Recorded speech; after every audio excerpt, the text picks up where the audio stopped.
All right, let's start. Welcome to this webinar on the treatment of digestive problems with the three treasures. But as you will see during the course of the webinar, I will not only talk about the three treasures, but Chinese prescriptions in general and also some acupuncture. If you haven't received the handout, you can download it here from that pod at the bottom, or you can always write to me or to Monica and we will send it to you.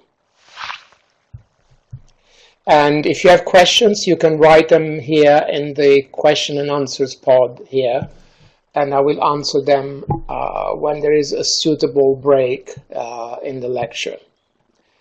It will last approximately 3 hours and we'll have a short break in the middle. Before talking about digestive problems in general, I would like to mention some of these digestive symptoms that are very common. And here we got 4 symptoms: distension, oppression, fullness, and stuffiness. And we will see what those are. The feeling of distension is the most common one. In Chinese it's called jiang, which means distension, but the word that most patients would use is not distension, but bloating. So it's a feeling of bloating. And it's the classic symptom of qi stagnation. And bloating is subjective and objective. It is subjective because the patient feels bloated, like sometimes they say bursting or blown up. And Chinese patients actually say jiang, I've got jiang, distension. But bloating is also objective, i.e. you can actually see it. The abdomen is actually distended, you can see it sticking out. And you can also feel it on palpation. And it feels like, literally like a balloon. You press there, it's kind of, there's a resistance, but you can press down like a balloon. So as you can see in this slide, it makes the point that the feeling of distension, jiang, is subjective from the patients, but also objective on observation and on palpation. Chinese patients use this word a lot. I've got jiang. And Chinese patients even say, sometimes, I have jiang tung, i.e. distending pain, which is classic of qi stagnation. So that's the first symptom I wanted to describe, and that is the most common one.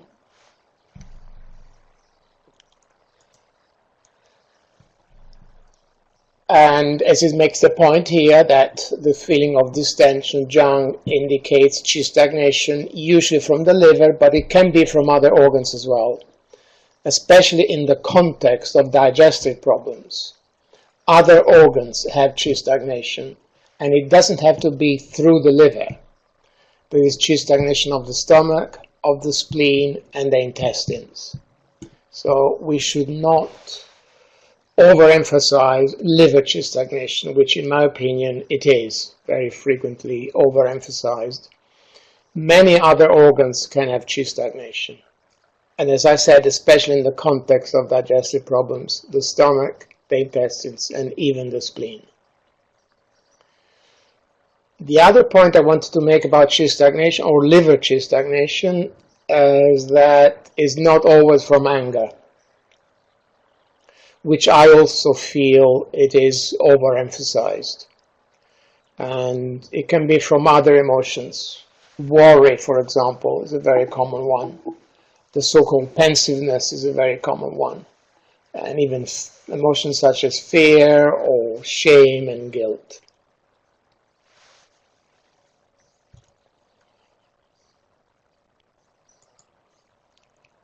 And here the pictures on the right are the pulse position.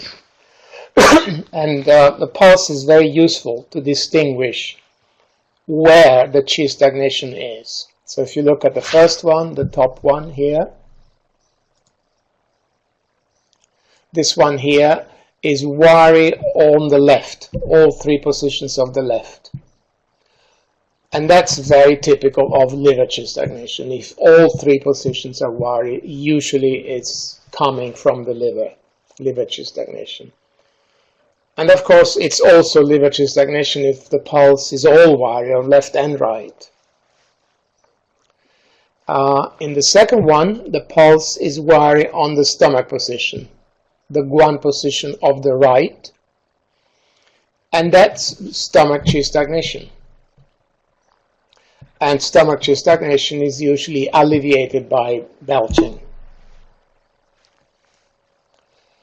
Another possible pulse quality is when it is wary on the left and weak on the right. And that will be a typical pulse indicating liver qi, stagnant liver qi invading the spleen, which is mentioned a lot in Chinese books. Lastly, is a pulse that is wary on both qi positions, the third position, as you can see there, both left and right. And that, in my experience, indicates qi stagnation of the intestines, and you see it frequently in relatively serious diseases of the intestines, such as ulcerative colitis or Crohn's disease. And I will come back to this point towards the end of the lecture.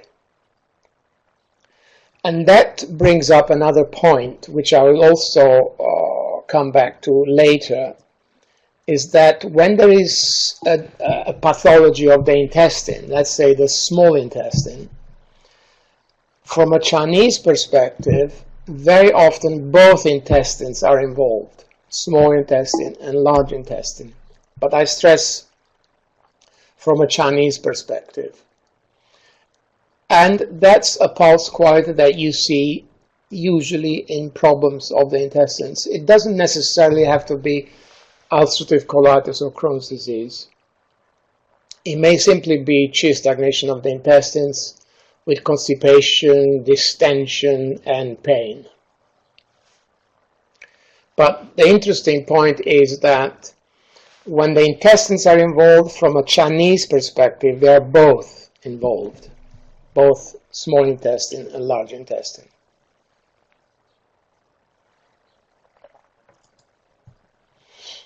And these are the points that I would use for distension of the epigastrium. And notice there is REN10. What does REN10 do? REN10 stimulates the descending of stomach qi. And REN12 tonifies stomach qi and spleen qi. Stomach 21 is used for full conditions of the digestive system. So it could be stomach heat, or stomach qi stagnation, or retention of food. And stomach 34, the same as the distal point, is the qi cleft point. So it's particularly good for distension and pain. And notice I have stomach 40 there. And stomach 40 is always mentioned in relation to phlegm. And it is true, stomach 40 does resolve phlegm, but it has many other functions. And we'll have a slide later on illustrating this. It has many other functions, and it can be used for any full conditions of the stomach. In this case, stomach qi stagnation. And gallbladder 34 is there to move liver qi. So those points are for the abdominal area above the navel. And the other points are below the navel, stomach 25, spleen 15. How does spleen 15 compare to stomach 25? Spleen 15 can be used for constipation, and stomach 25 for diarrhea. And I frequently use both those points in irritable bowel syndrome, which we're going to discuss as well. Because in irritable bowel syndrome, there is usually both symptoms, alternation of constipation and diarrhea. Gallbladder 34, the same, is there to move liver qi. And REN6 also moves qi. Besides REN6, besides being a point that tonifies qi, it also moves qi in the lower abdomen.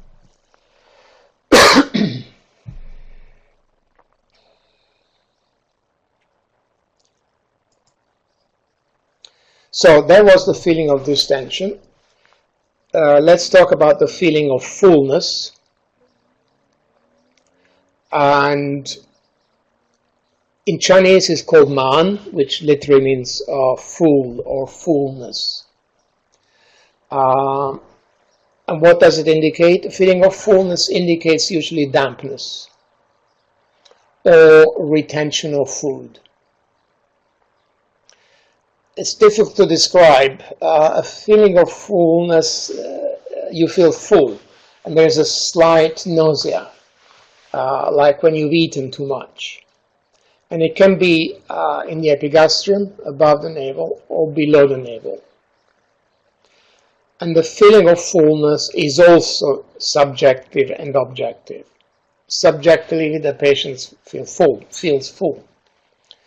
Objectively, you cannot see it, as you can see the distension, but you can palpate it, and the abdomen feels hard, relatively hard on palpation. So there's an important difference. Distension means qi stagnation. Fullness means usually dampness. So we should be able to differentiate these two symptoms.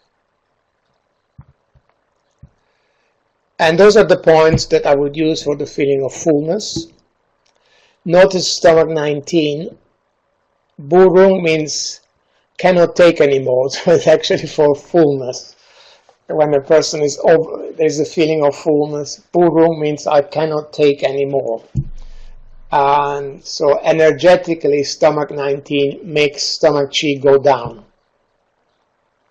Stomach 21, we've already seen, is a local point for any full conditions of the stomach. And so is stomach 34 as a distal point, qi cleft point. Ren 10 the same to make qi go down. And we've got the chungmei you can use in this case, with spleen 4 and pericardium 6. So those 2 points together would activate the chungmei. And the second lots of points is for the feeling of fullness below the navel. And we've got the chungmei as well, spleen 4 and pericardium 6. We've got stomach 25. And notice we have stomach 37 and 39. Those 2 points are the lower He points of the large intestine and small intestine respectively. And I've got a slide later on that expands on these 2 points. They are major points for problems of the intestines. What does it mean, lower He points? The C point of the large intestine will be large intestine 11. And the He point of the small intestine will be small intestine 8. Those 2 points by the elbow. But those 2 points by the elbow don't really treat the intestines organs as such. They treat more problems of the face. They treat more channel problems of the head and face. So if you want to treat the intestines as organs, the He points are those 2, stomach 37 and 39. And I use those 2 points in problems of the intestines all the time. Very, very important points. And I will come back to those later on.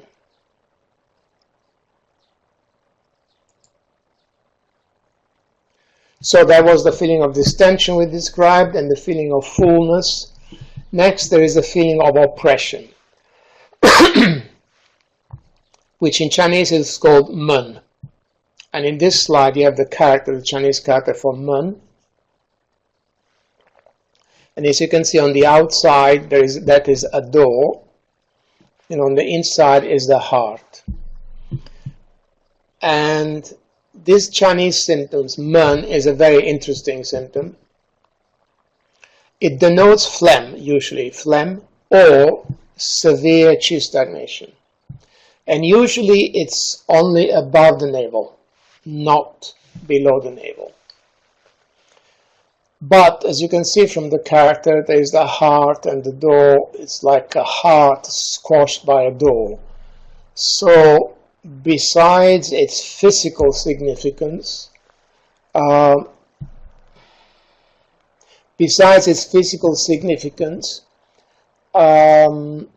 it has a mental emotional component. And in reality, in China, when a Chinese patient says, I've got Men, usually, it often means that they're depressed, as well as having some physical symptoms. But it may not necessarily have to be that. So it's a feeling of oppression, like a weight as well, or a tightness. A Western patient would say weight or tightness. And the feeling of oppression is only subjective. There is nothing to be seen and nothing to be palpated. It's only subjective from the patients. And Western patients would say usually they feel like a weight or a tightness. They would not usually say, I have a feeling of oppression. And those are the points that I would use for a feeling of oppression of the chest. Rank 17, which moves qi and also makes qi go down. Pericardium 6 also makes qi go down and opens the chest. And so does lung 7. And stomach 40 is there for two reasons. One, because it resolves phlegm, but also because it opens the chest, especially in conjunction with pericardium 6 and lung 7.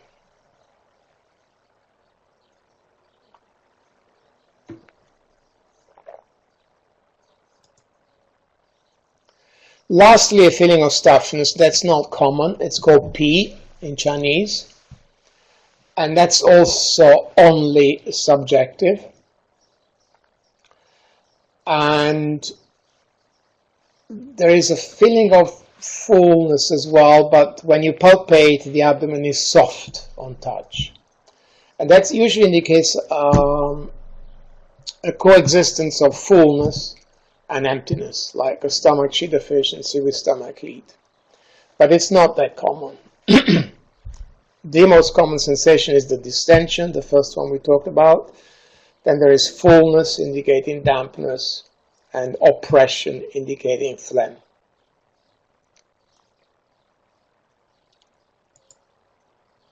And this table here summarizes everything we just said with the Chinese characters and whether they're on palpation or not, and the significance.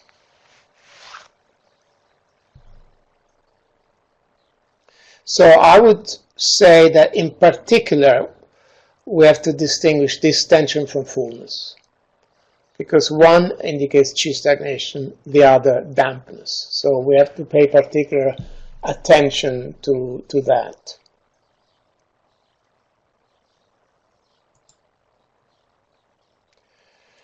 So let's talk about the etiology of digestive diseases, and of course, the most important, the first etiological factor is, of course, diet. And I will not spend too much time on this. We're all very familiar with the Chinese ideas on diet, which are summarized here. Excessive consumption of sugar, sweets, dairy, which leads to dampness or phlegm. Or cold foods. Chinese books and in Chinese culture, they're very aware of the deleterious influence of cold foods on the stomach and spleen. And in our societies, it's not so much cold foods, but more like cold drinks, icy drinks, sodas, and ice creams, and things like that, which lead to cold in the stomach and intestines. or excessive consumption of hot foods. Hot means spicy foods, bearing in mind that that would include alcohol. Alcohol is also hot, and it could be classified as spicy as well.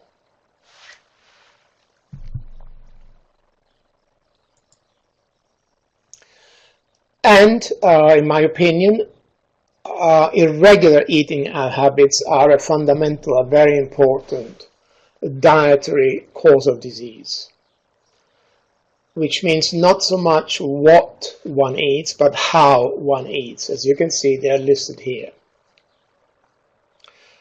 Eating in a hurry, eating while working, eating standing up, etc., etc., all the things that many people do. When I was working in England, I would ask all my patients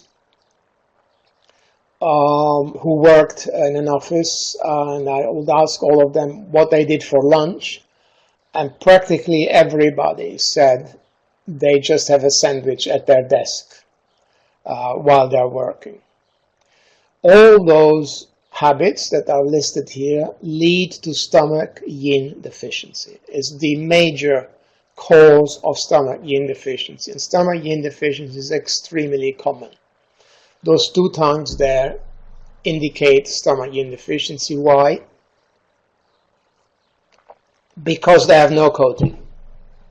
And no coating on the tongue indicates stomach yin deficiency. The interesting thing is that you will see many people with the tongue like that, like the top one, for example, or the bottom one, with stomach yin deficiency, and not digestive symptoms as such. But if I see a patient with the tongue like that, I will always nourish stomach yin. Either do some acupuncture, or give them some herbs, or usually a remedy to nourish stomach yin. Even if they say, let's say they come to you for a pain in the shoulder or pain in the elbow, if the tongue is like that, I will always treat it, because if stomach yin is deficient, nothing will get better. There is a saying in Chinese medicine, if there is stomach qi, there is life. If there is no stomach qi, there is death. It's a bit exaggerated, you won't have death, but it is important. Stomach and spleen are the original postnatal qi. And notice the points I use. It's very simple with acupuncture. Ren 12, stomach 36, and spleen 6, and that's it. So supposing a patient like that came to me for pain in the shoulder, I would treat the shoulder, but I would also do those 3 points. And in terms of remedies, I would probably use central mention, which we'll see later on. And by the way, a stomach yin deficiency is the beginning of yin deficiency. So let's say you have kidney yin deficiency, usually that will have started with stomach yin deficiency. So it's essential to treat it if the tongue looks like that with no coating. And the tongue on the bottom has a stomach crack. That is a stomach crack that is mostly in the center of the tongue. The tongue on the top is unusual. I don't have many tongues like that because it has two cracks, 2 stomach cracks. That's not usual, not common. But they are nevertheless stomach cracks. So the presence of the cracks means a more severe stomach yin deficiency. But I repeat, I say there is stomach yin deficiency from the lack of coating.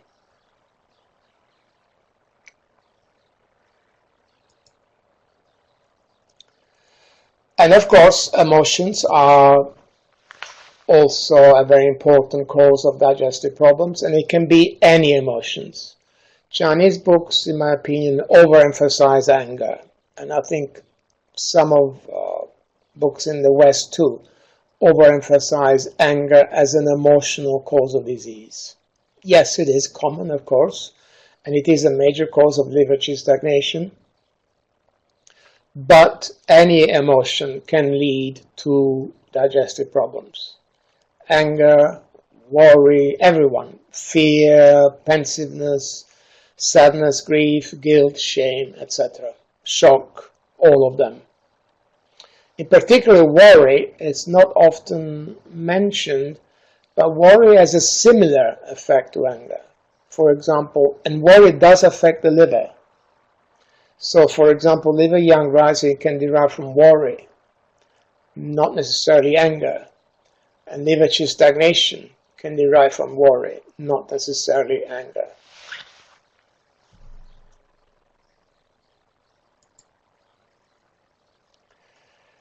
And this diagram expresses the idea that expressed anger affects the stomach more, and repressed anger the spleen more.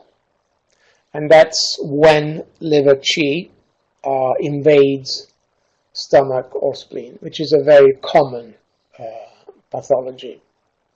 And notice that in the first instance with the stomach, you have nausea, belching, acid reflux, and for the spleen, you have loose stools.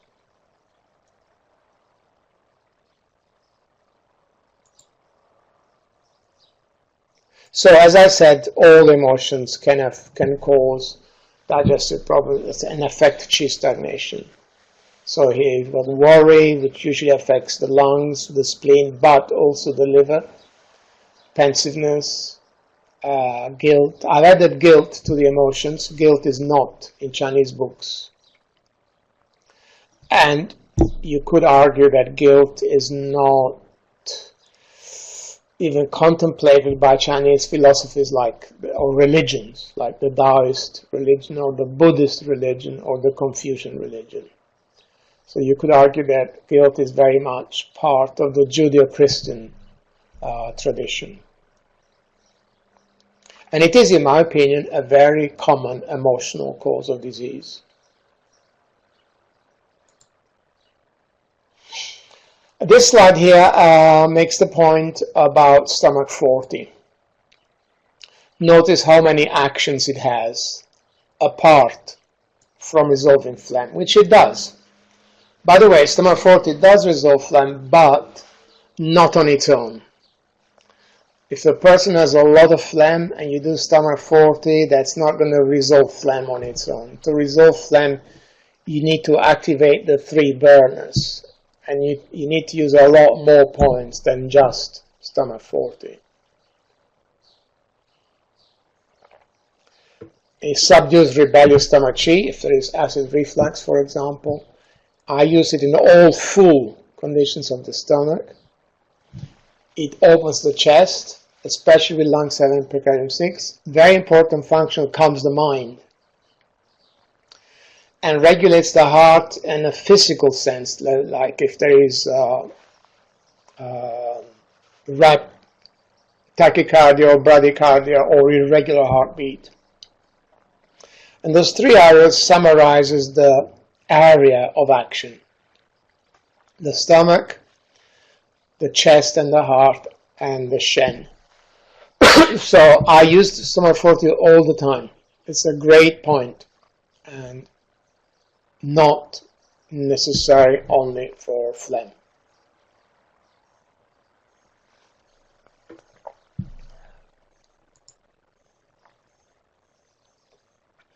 This is an interesting passage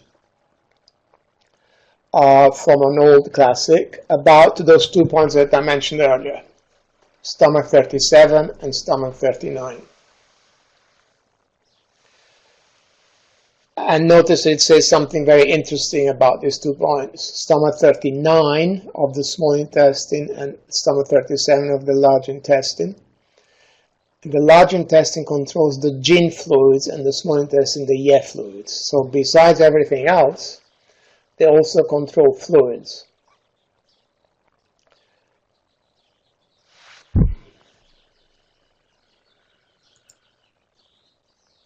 And practically the same quote is actually in chapter 2 of the Ling Shu.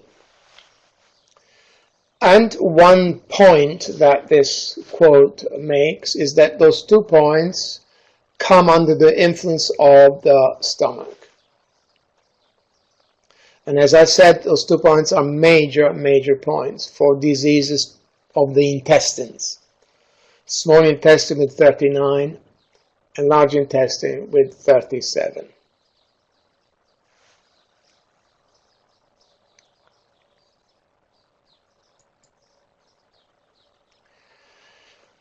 And notice that 37 and 39 are above and below stomach 40. And I think, that's only my opinion, my idea, that that's one of the meanings of the names. Shang means above. Jishu means great void. And Shang means above, and Xia means below. Above and below are what? Above and below stomach 40. The stomach 40, which is the lower point, also controls the so-called great law of the stomach, which is called Shu Li. If you remember when we talk about the law channels, we always say there are 15 law channels, because there is the 12 for the main channels, and then there is one for the Du, one for the Ren, and one for the spleen, if you remember. But in reality there is also one for the stomach, so there would be 16 law channels. And the one for the stomach is called Shu Li, and basically arises from the epigastrium, and it goes to the lungs and heart. And in Chinese books, they say that the palpations you can feel below the nipple on the left is the Shu Li. From a Western perspective, of course, that's the ventricle that you can feel, the left ventricle that you can feel in the 5th intercostal space. So that's palpation of the heart. But the interesting thing is that in Chinese medicine, it's also the palpation of Shu Li, which is the law of the stomach, which basically means that the stomach influences the heart, which it does. If there is a problem of regularity of the heart, you need to treat the stomach.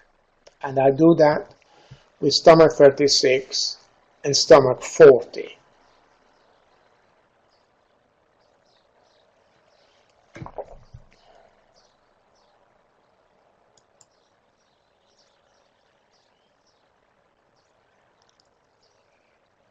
And this is from chapter 2 of the Ling Shu that talks about the He-Si points.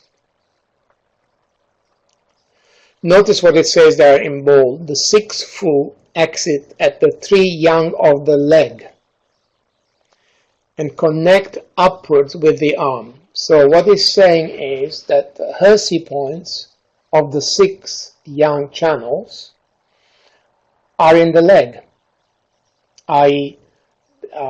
Bladder 53 for the bladder, stomach 37 for the large intestine, stomach 39 for the small intestine, and bladder 53 for the triple burner. So basically what it's saying is that the He-Si points that treats the actual organ are all in the leg. So to treat the large intestine and small intestine, you don't use large intestine 11 and small intestine 8, but you use stomach 37 and stomach 39 and bladder 39 for the triple burner. And notice what it says there in the bold sentence. They are all in the leg and they connect upward with the arm.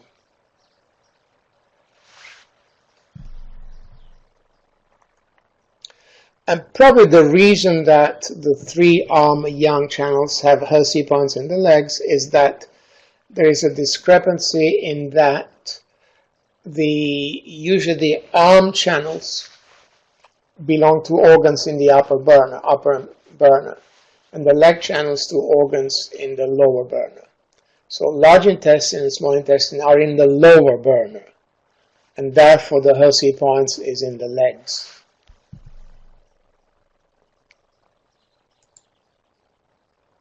And this diagram illustrates that point. Those are the three Hershey points of the young channels: large intestine 11, triple burner 10, small intestine 8, but the corresponding in the legs are these three.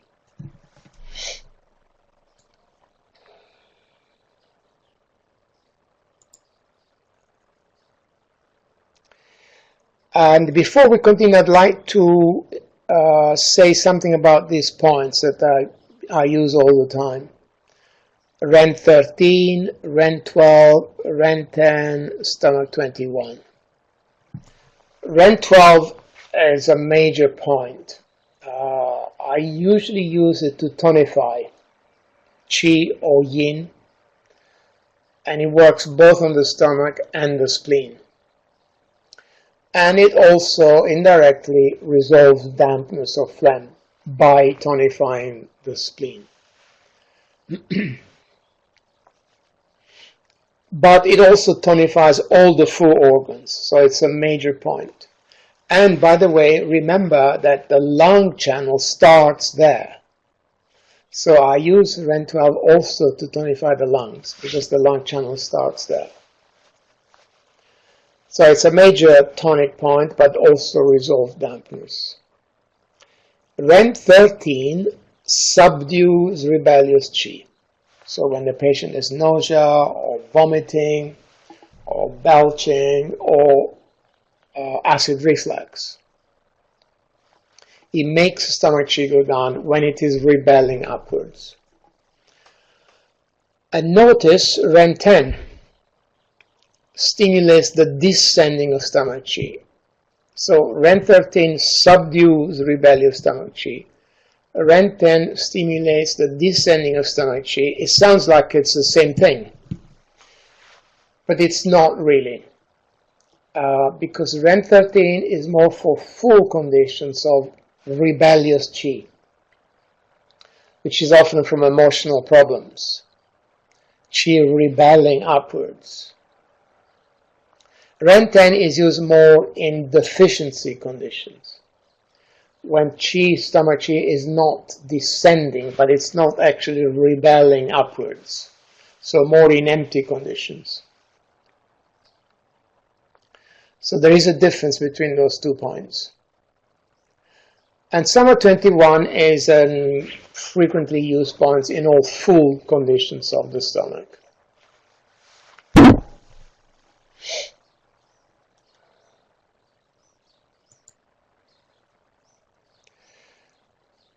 And the next few slides are about diagnosis. I will not spend too much time on this. You're all very familiar with that. The nature of pain, the reaction to pressure, reaction to food, etc. The nature of pain, we all know that. It's very well known that applies to any situation. That the dull ache indicates an empty condition, and a strong, severe pain indicates a full condition. And there is a differentiation in this slide between the distending pain, which we already described, from qi stagnation, or the fullness from dampness.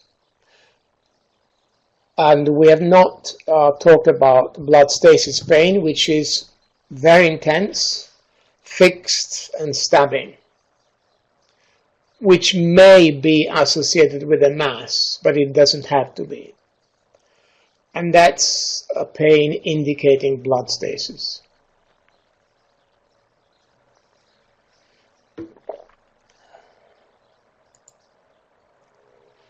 The reaction to pressure is something that Chinese doctors pay great attention to. And if a digestive symptom gets better with pressure, is a shu condition, an empty condition. If it gets worse, is a full condition. And I have an interesting case history from a patient of mine who had ovarian cysts and an abdominal pain, which was dull, it wasn't severe. And because she had cysts, my treatment was concentrated a lot on resolving dampness and dissolving masses. And it wasn't having any effect on the pain. And Dr. Joe was in England at the time for a seminar. So I asked him to look at that patient, and in the course of the examination, he asked whether the pain was better with pressure or worse with pressure, and it was better with pressure, i.e. indicating a shoe condition. And my herbs were aimed more at the full condition of dampness. And Dr. Joe attached great importance to that symptom, and we changed the prescription entirely, concentrating more on tonifying, and that actually treated the pain much, much better. And the same idea with reaction to food. Anything that gets better with eating indicates a shoe condition. Anything that gets worse with eating indicates a full condition.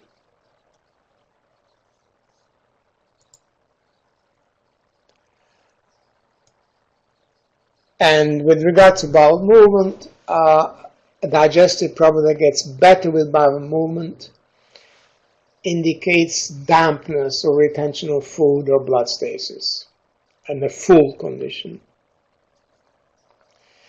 If you look at the third point, abdominal pain that gets worse after bowel movement indicates an empty condition. And abdominal pain that is not influenced by bowel movement usually indicates chi stagnation.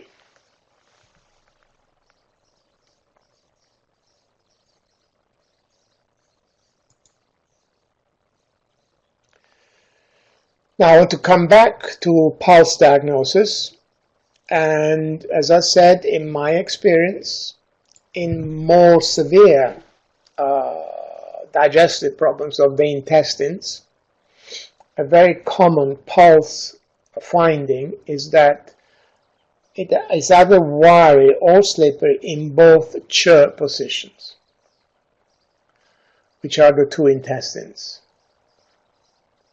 And by the way, some doctors place the large intestine on the right and the small intestine on the left, and some doctors do the opposite, small intestine on the right and large intestine on the left. But as I said, it probably doesn't even matter, because in intestine pathologies very often they are both involved from a Chinese perspective.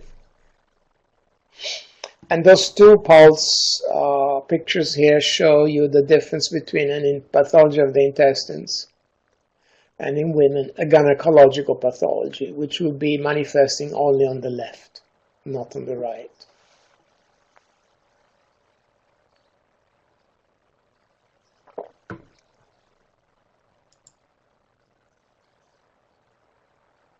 So these are some of the pulse qualities that I find: tight and slow, cold. Wiry will be chi stagnation or blood stasis. Wiry, rapidly slippery is not a good sign. Indicates damp heat in the intestines. And the rapidity of the pulse is not a good sign. It indicates heat from a Chinese perspective. It may also indicate bleeding in the intestines, and also indicates inflammation. And in fact, you feel a wiry, rapid, slippery pulse very often in Crohn's disease or ulcerative colitis.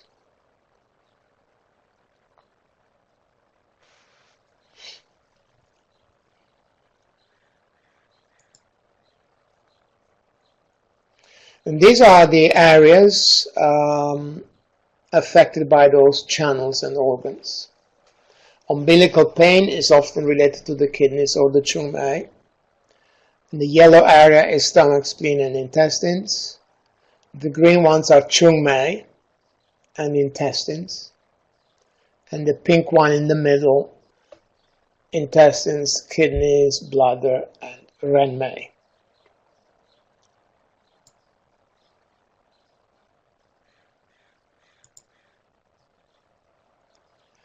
So let's talk about epigastric pain now.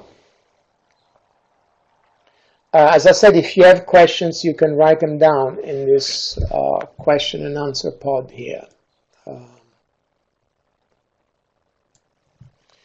These are all the patterns which may cause epigastric pain. I'm not going to discuss all of them, but only the most common ones. The ones highlighted in bold. 3 full ones and 2 empty ones.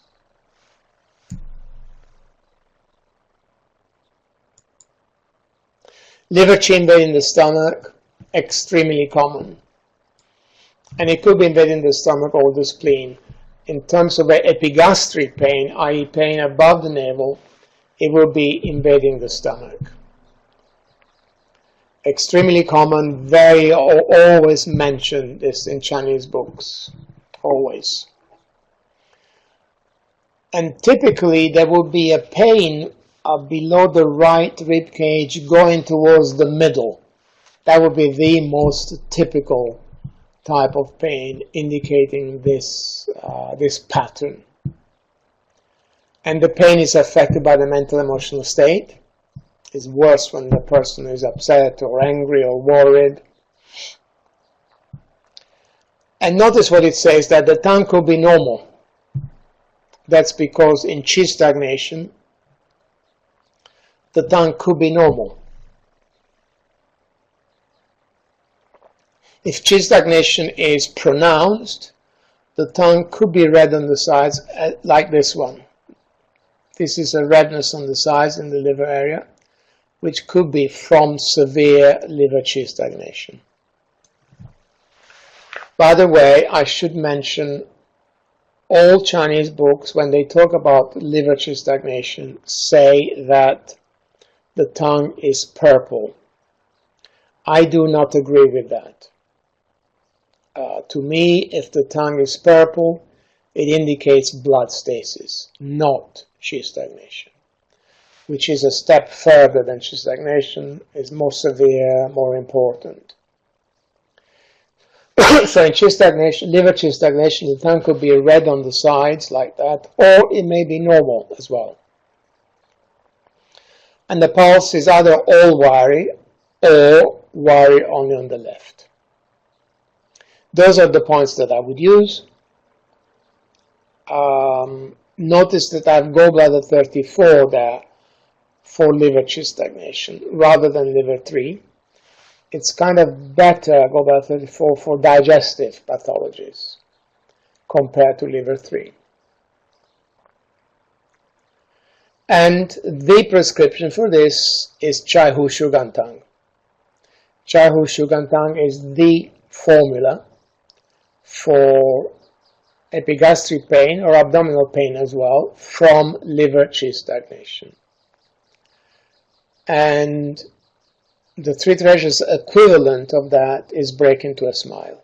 Break into a smile is a variation of Chai Hu Shu Gan Tang. So for liver chi stagnation affecting the stomach, but it's also applicable to the intestines, to the lower abdomen.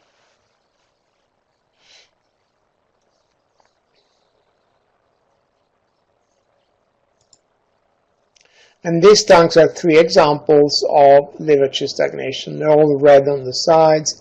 This one is very, very pronounced. And this one too is red on the sides. So in liver chi stagnation, I repeat, the tongue is either normal or red on the sides. And there is a question, can nausea be part of this picture? Yes. Yes, very much so. If liver chi stops stomach chi from descending. The answer is yes.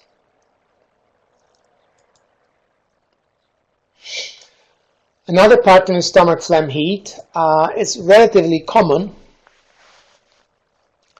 And how would it manifest on the tongue? The tongue will be swollen from phlegm, a sticky yellow coating from phlegm, and red from heat. And because of the phlegm, there would be the typical feeling of oppression that we have described. Tightness or weight. And notice that there's also nausea here. Nausea can come from many different things. Of course, rebellious stomach chi, but also phlegm. Phlegm obstructs the middle burner and is a common cause of nausea and vomiting, of course. And because there is heat, this affects the shen as well. So the person may be depressed or anxious or even manic and insomnia. And this tongue here is an example of phlegm heat. But this phlegm heat is not only in the stomach, but also in the heart, because that crack is not the stomach crack, but it is a heart crack, because it's long, all the way from the back to near the tip. So it is a stomach crack, but it's also a heart crack, which means that the shen is affected in this patient. And that's confirmed by the fact that there is a sticky, dry, yellow coating inside the crack, which is phlegm heat obstructing the shen.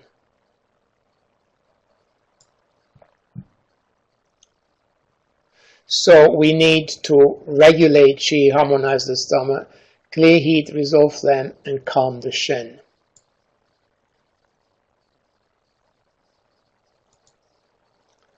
Those are the points I would use. Notice Ren 13 to subdue rebellious stomach qi. Pericardium 5 resolves phlegm from the heart. Stomach 4 is there for many reasons. It is there for phlegm, but also to subdue stomach rebellious qi and for any full conditions of the stomach. Plus point to calm the shen. Pericardium 7, Du 24, gallbladder 13. And the formula for this is the very famous Wendan Tang, which is from Sun Tzu Miao. It's a very interesting formula, a very strange formula, a strange name, warming the gallbladder. A strange name, why? Because it's called warming the gallbladder, but this formula actually clears heat, both from the stomach and the heart. And in the Three Treasures, Clear the Soul is a variation of Wendan Tang.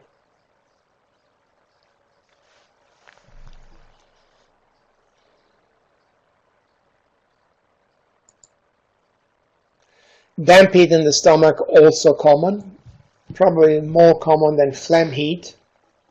And because there is dampness, there is the feeling of fullness that we've already described.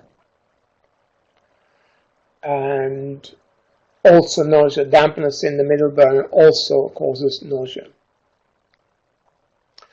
And the dampness manifests more in the coating. Phlegm manifests more in the swelling of the tongue. Dampness more in the coating of the tongue. So it will be sticky yellow. This is a very common pattern. It's quite common in children too, with damp heat. And notice all the points to resolve dampness. They are Ren 9, spleen 9, spleen 6, Ren 12, bladder 20. And the Chinese formula for this is Xiang Sha Ping Wei San. And the equivalent of that in the Three Treasures is ease the muscles, which is for damp heat in the stomach and spleen.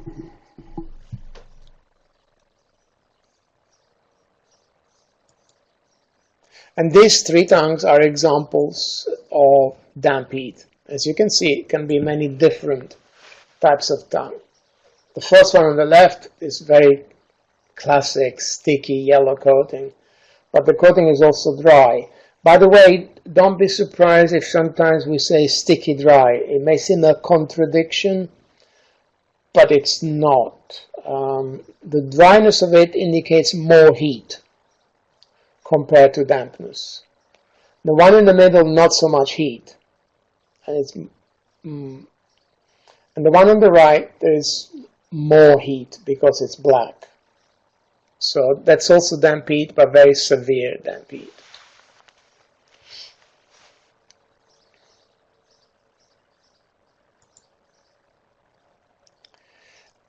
This is an empty pattern, also very common. It doesn't have to be cold. In Chinese books, they always usually have the combination of the two, stomach, spleen, deficient, and cold. But it may be with or without cold. And because this is an empty pattern, it's better with pressure, better with food, worse with bowel movement, and of course, tiredness, poor appetite, etc. The treatment is very simple. I mean, the three main points are REN 12, stomach 36, and spleen 6, which is actually not there, which you could add.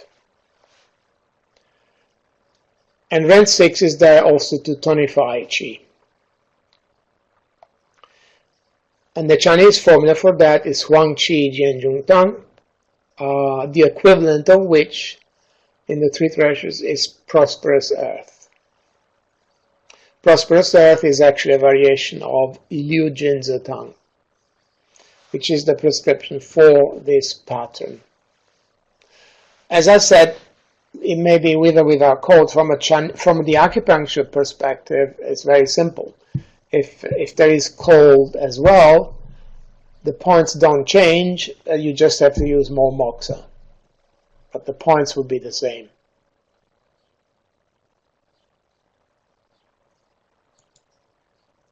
And these are three examples of tongues that would indicate this. They're all pale. The one on the right is the palest.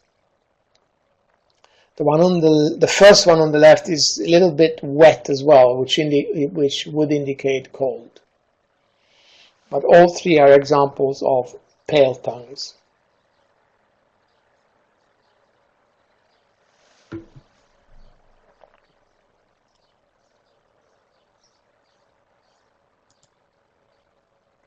Stomach yin deficiency, as I said earlier, is very common. And it's manifested by a tongue lacking a coating. And you frequently see that in patients with the tongue without a coating from stomach yin deficiency, without digestive symptoms. No matter whether they have digestive symptoms or not, I personally feel it's very important to treat it. Because nothing will get better if stomach qi and stomach yin are deficient.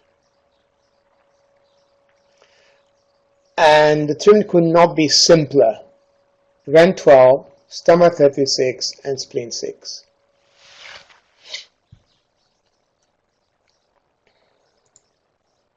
And there are many different prescriptions you can use. They're all mentioned here in this slide here. Shenling by Jusan is probably the most commonly used one.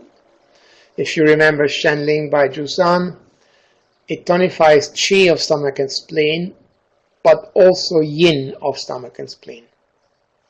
And it also resolves dampness. So it's a very versatile formula, which I use a lot, and in the three treasures it is central mention. So central mention is a variation of Shenling by Jusan. The second one, Shashamei Dun Tang, is for more severe yin deficiency of stomach and spleen. So the first one, Shenling by Jusan, is for deficiency of qi and yin. The second one, Shashan Meidun Tang, is more for deficiency of yin. So it's a further stage of yin deficiency. And in the three treasures, it is Jade Spring. So central mention is Shenling by Jusan. Jade Spring is Shashen Meidun Tang. By the way, that spring there is spring as in a water spring, not spring as in the seasons of spring.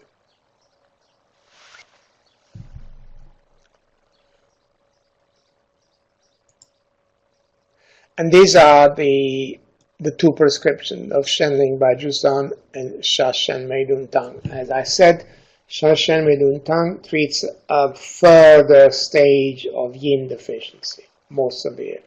Shenling Bajusan is more qi and yin deficiency.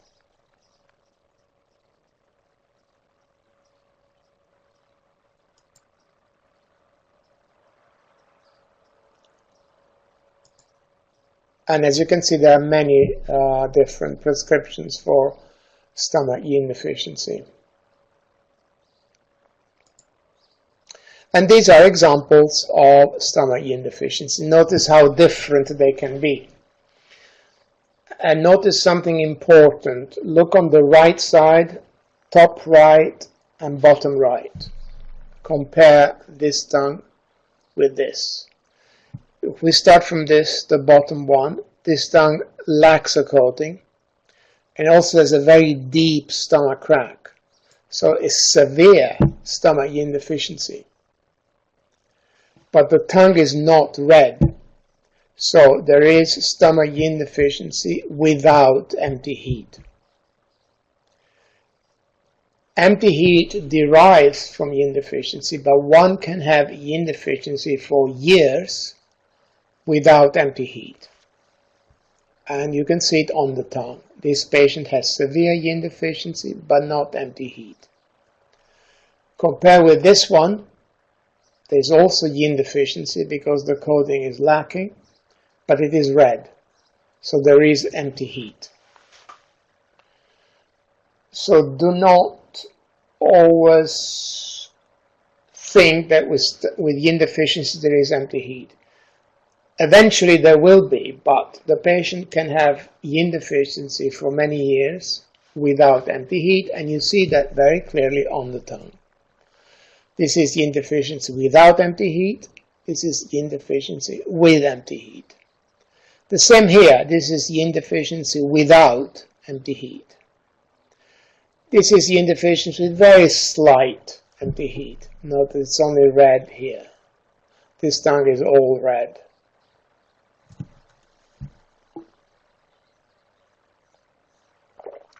And that makes a big difference from the herbal prescription point of view.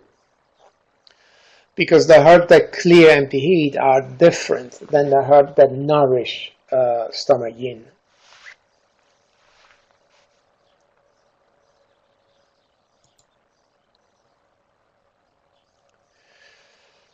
Okay, let's talk about abdominal pain now, which is pain below the navel. And again, we start with qi stagnation, very common, which can be in the liver, but also could be in the intestines and spleen. It doesn't have to be through the liver. And because it's qi stagnation, there is the feeling of distension that we have mentioned, which is even more common actually in the lower abdomen. Very common, feeling bloated. And there could be constipation as well from qi stagnation. And the points are very similar that we already mentioned to move qi. Rent 6 is used there not to tonify qi, but more to move qi. And the prescription is the same as the one for the middle burner, Chai Hu Shu Gan Tang.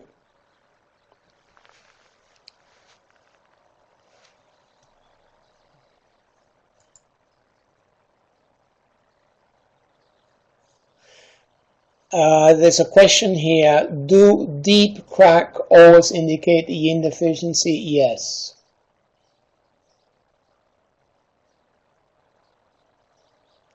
Yes. Whether there is a coating or not, I think that's the question.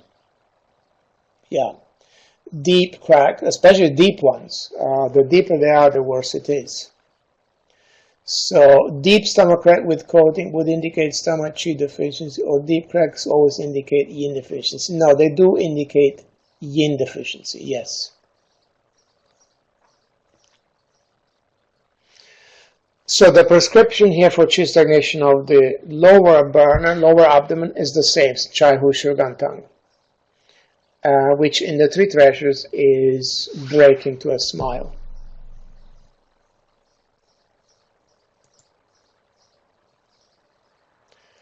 The second pattern is the combination of qi stagnation with dampness, extremely common.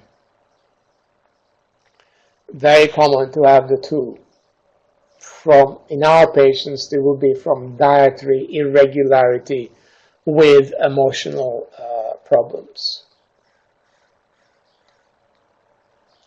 And there could be a feeling of distension and or fullness. Distension from qi stagnation, fullness from dampness. And because of the dampness, there will be a sticky coating. And that tongue there is a good example of sticky yellow coating in the lower abdomen. So we have the same points to move liver qi, plus points to resolve dampness, such as Ren 9 and spleen 9 and stomach 28 and bladder 22. And the prescription I use from the Three Treasures is smooth passage. Smooth passage is a new formula which moves liver qi. It also tonifies spleen qi and resolves dampness.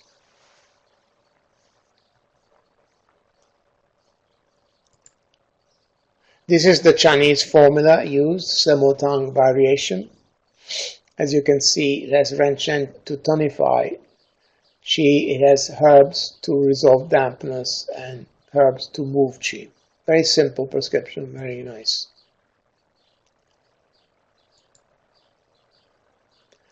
But the third pattern is even more common. Qi stagnation, dampness, and qi deficiency. All these three patterns together.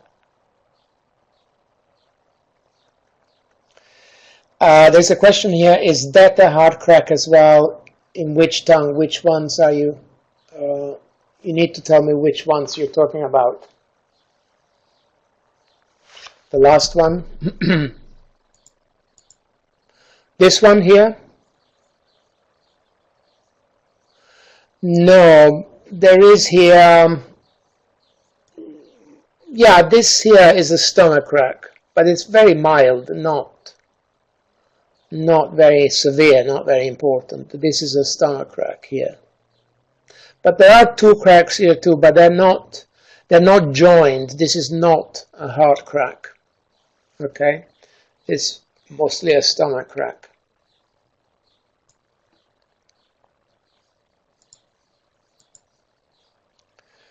So these three patterns are even more common, and these are actually the patterns of irritable bowel syndrome.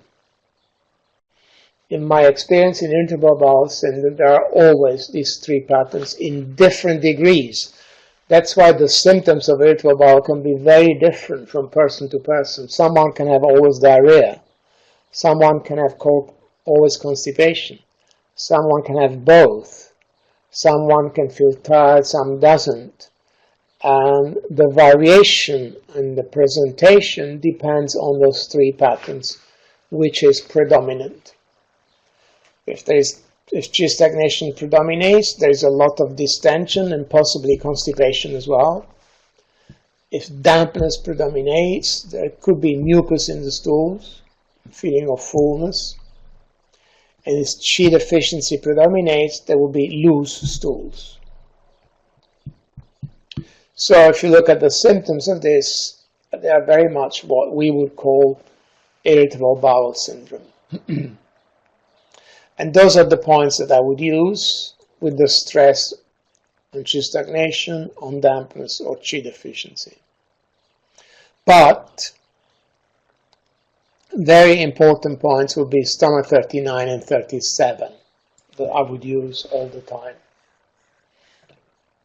The remedy for it is smooth passage, which treats these three patterns.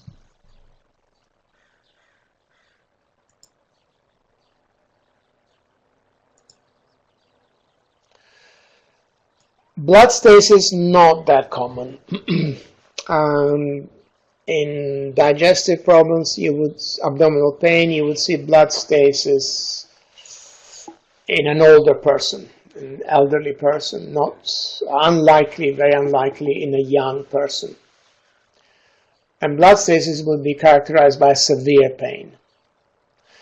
It says there are masses in the abdomen, but that's not necessarily a symptom that occurs every time.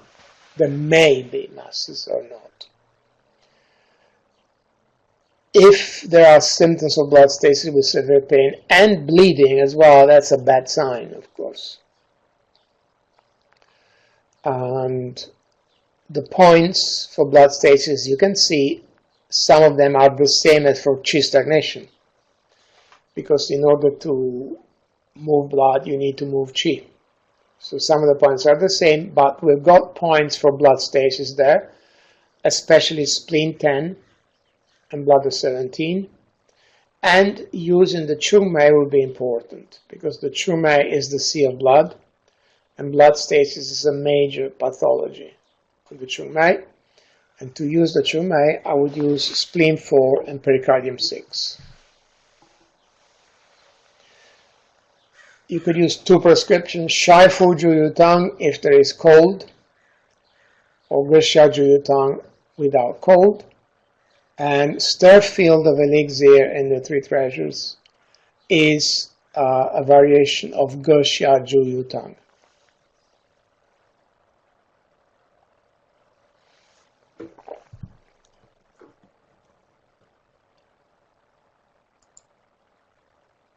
This is Shao Fu Ju Tang, which is from Wang Qingren,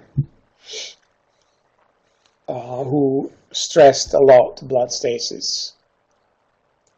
This is Gexia Ju Yu Tang without cold. And as I repeat, Stir Field of Elixir is a variation of Gexia Ju Yu Tang. And these are all tongues that are purple. And I repeat, Chinese books in chi stagnation say the tongue is purple. I do not agree. If the tongue is purple, such as these tongues here, they definitely indicate blood stasis, not chi stagnation.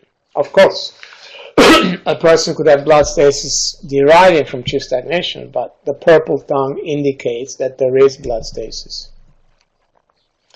The first one here is a very good example of purple color in the liver area. Very good example. This and this. And the purple color in the liver area indicates liver blood stasis, but in women it's also blood stasis in the uterus rather than the liver. This is purple too, especially on the left, and this is bluish purple, so this is from cold. And this was in fact a woman with a huge myoma in the uterus.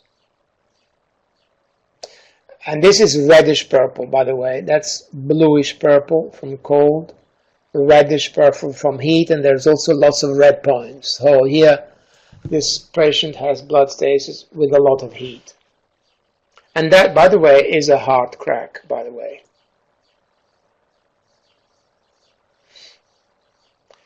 And this is bluish purple. Notice also very severely purple here, which again could be, it was the uterus in this case, in the case of this woman.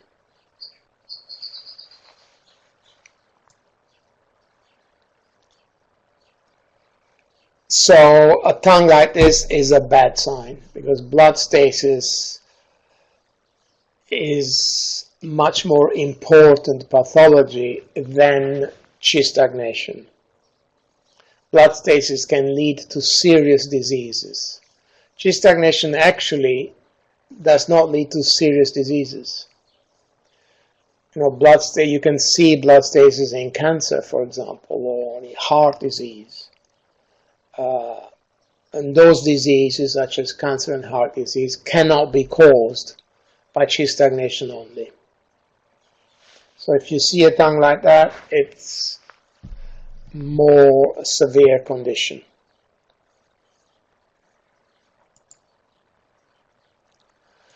Damp heat in intestines, extremely common as well. Also in children, many children have this as well. Very common pattern, could have loose stools. Because there is dampness, there will be the feeling of fullness. And the symptoms would depend a lot on also how much heat there is. With damp heat, there could be more dampness, less heat, more heat, less dampness. So, for example, the foul smell and the burning sensation would be a symptom of heat, whereas mucus in the stools would be obviously a symptom of dampness.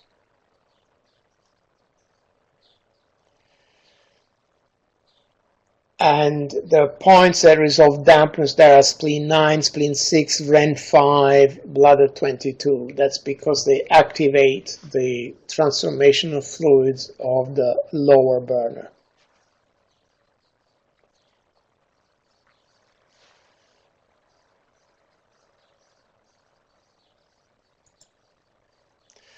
There are many prescriptions here for dampness in the lower burner, but I use this one. Usually, Baito Wangtang, Pulsatilla decoction, or variations of this one. The three treasures remedies you can use is the ease the muscles, which works both on the middle burner and the lower burner for damp heat.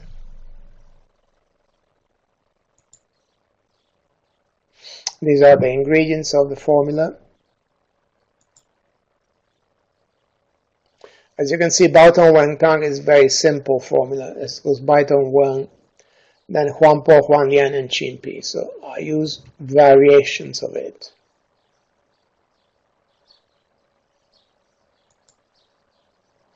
And these are tongues indicating damp heat in the lower burner. Notice the concentration of the coating more in the lower part, except this tongue here that has the coating is both in the middle and lower burner. I will discuss that in a moment. Notice this is black, there's still heat. So black is more heat than yellow or brown.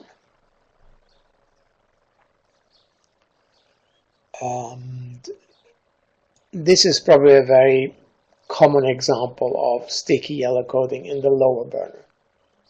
By the way, this is a stomach crack.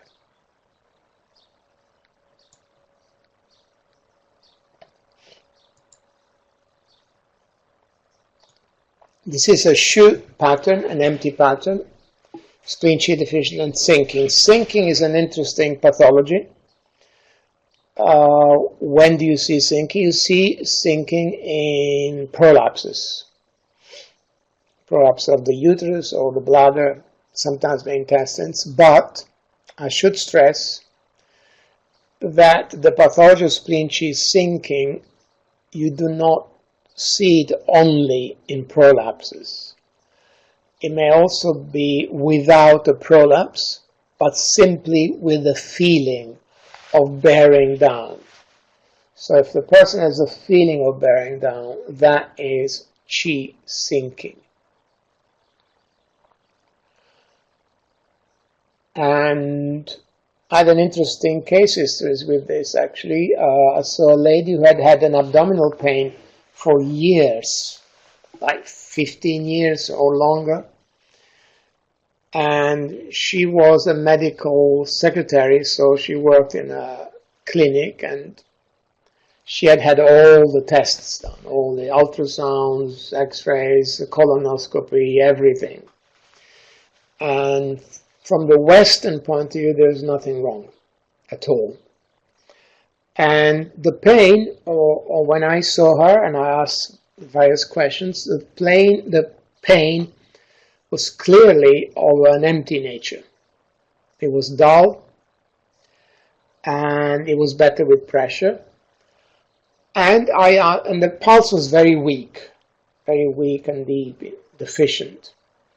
So I asked her the question whether she had a bearing down feeling, and she said yes. So the pain was of a Shu nature from qi deficiency and qi sinking. And I use only the Renmei, lung 7 and kidney 6, because the pain was in the center. With Ren 6, tonifies qi, and Ren 6 also lifts qi, and do 20 to lift qi. And just those 4 points eliminated the pain for 3 weeks for the first time in 15 years. So that's a good example of adult pain deriving from qi sinking. And qi sinking you can diagnose purely from the bearing down feeling. It doesn't have to be an actual prolapse. There's the question about the previous tongue.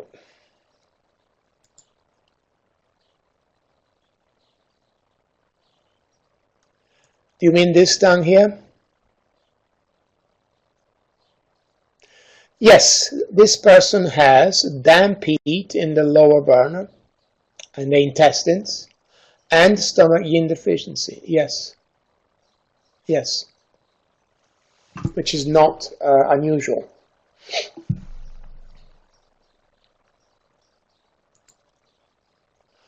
So, yeah, that case history was an example of this pattern of qi sinking. And that's why in this list of points here, we also got do 20, which I used in this lady. And Ren 6 also tonifies qi and lifts qi.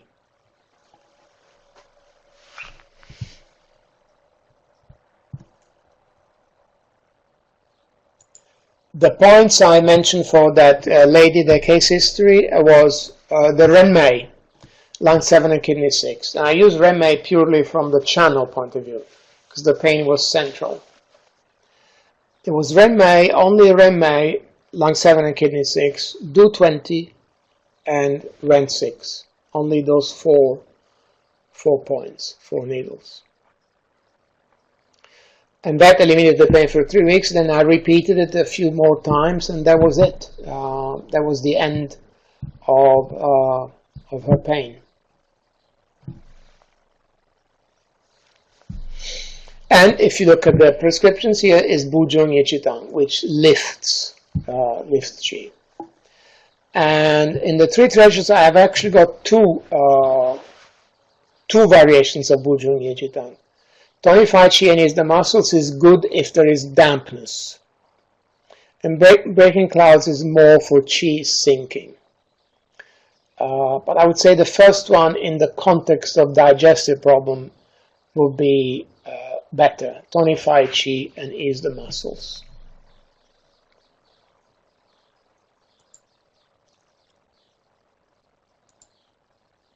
These are again pale tongues. We've seen this before. We haven't seen this one before. They're both different degrees of paleness. And this one has also got dampness in the intestines here, in the lower burner. So this is actually a good example.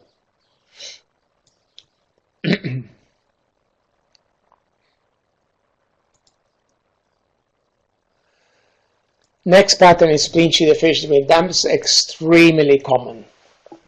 Extremely common. The dampness is manifested by the feeling of fullness, and by the way, also feeling of heaviness. We have not mentioned actually heaviness in the context of dampness, and we should mention it. It's an important symptom. The feeling of heaviness is characteristic of dampness. It could be also phlegm. But in the context of digestive problems, is more dampness. So we've got some points to tonify stomach and spleen there, and some points to eliminate dampness, which are spleen 9, stomach 28, Ren 9, bladder 22. The prescription could be Xiangsha Liu Jin Zetang. In the 3 treasures would be either soothe the center or central mention. Soothe the center will concentrate more on dampness. Central mention more on tonifying stomach and spleen.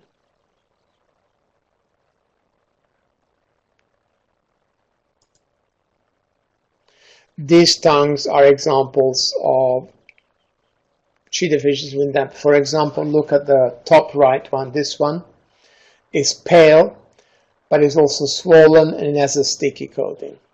So I would say that this patient has not only dampness, but also phlegm.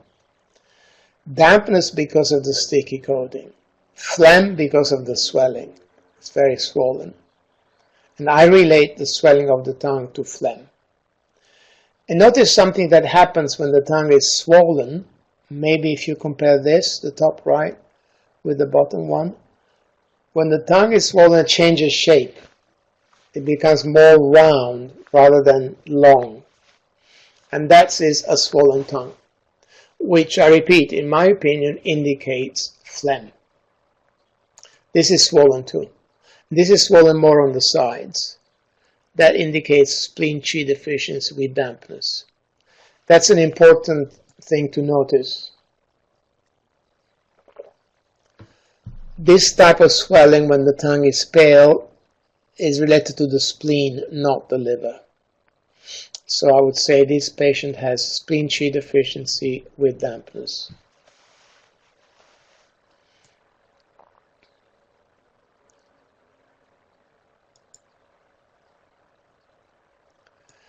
Another pattern is spleen and kidney yang deficiency. You would actually see this more in older people, elderly people. And they would have especially loose stools or diarrhea. And that would be the typical diarrhea of an elderly person from kidney yang deficiency. And the pain here, if there is a pain, will be dull. Dull pain, better with rest, better with pressure, better with eating, worse with bowel movement.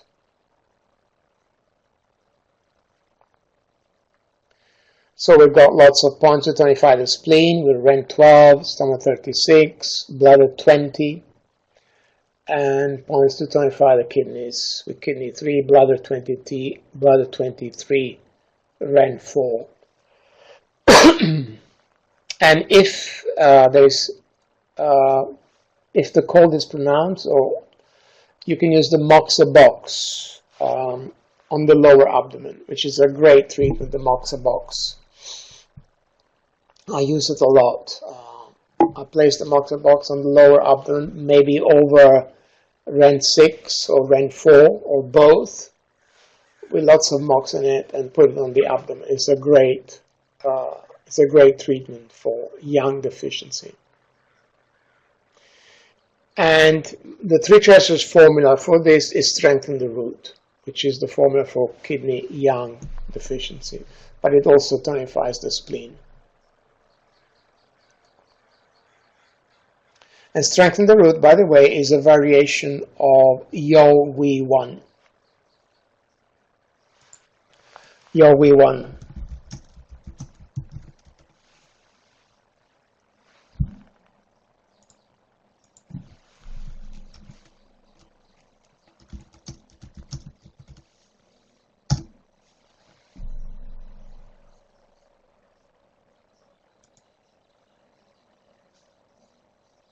I've written it there, the name of the formula, Yo Wei 1.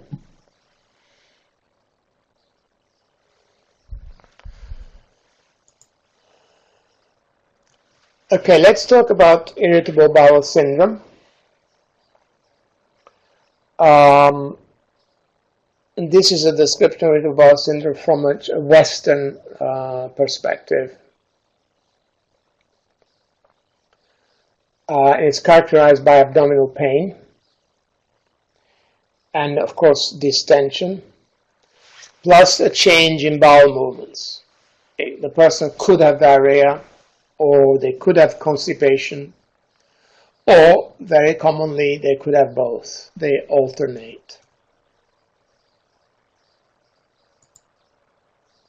And these are the four subtypes of IBS from a Western perspective, with constipation, with diarrhea, mixed or unsubtyped.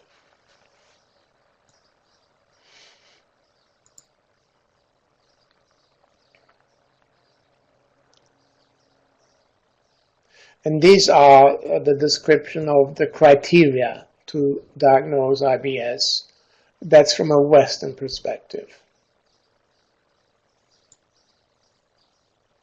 Notice there could be also mucus in the stools.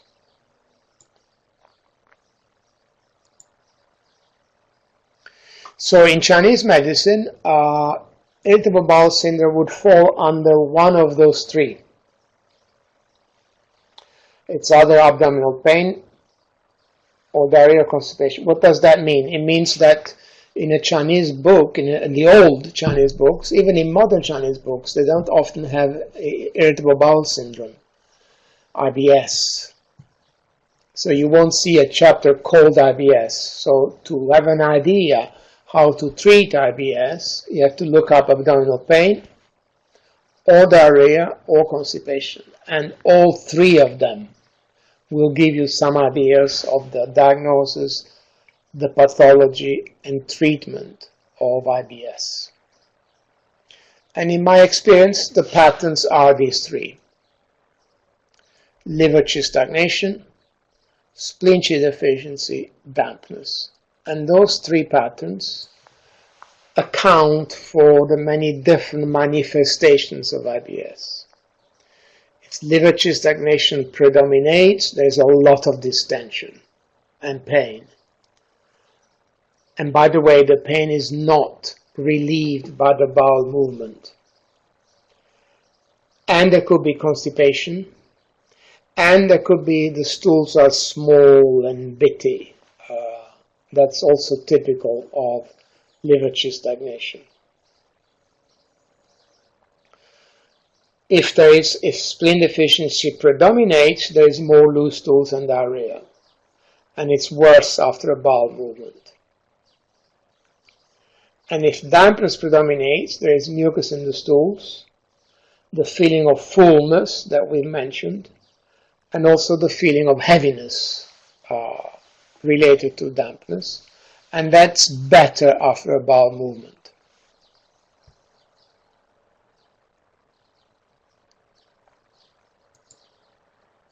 This diagram here illustrates these three situations, and notice how they overlap and the symptoms for each. Notice here, which is digestion, the pulse is wiry. Notice here the pulse is more slippery, and here the pulse will be empty or weak.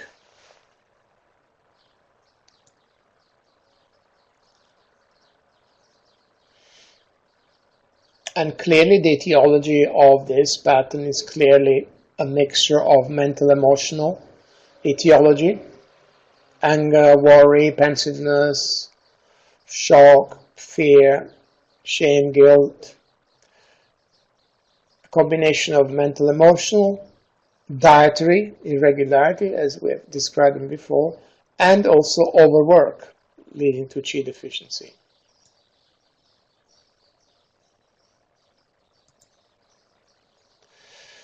These are what I call the essential points. I would use these points in every patient, irrespective of the pattern and the symptoms, in every patient. Those are essential points.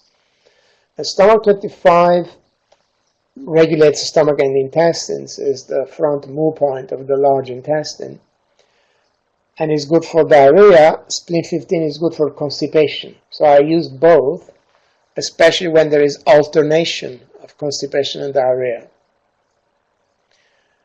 Bladder 25 is the back shoe point of the large intestine, plus the two Hershey points of the intestines, stomach 37 and 39.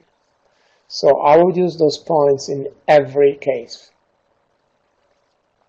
And the other points there are according to pattern: qi stagnation, dampness, qi deficiency, and other points.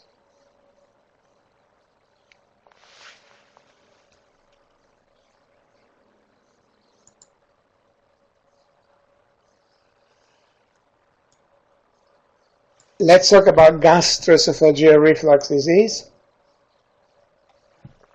Also very common problem, especially in elderly people. And this is a description of gastroesophageal reflux disease from a Western perspective. And these are the symptoms. Very common: acid reflux, difficulty in swallowing, belching, especially often worse at night.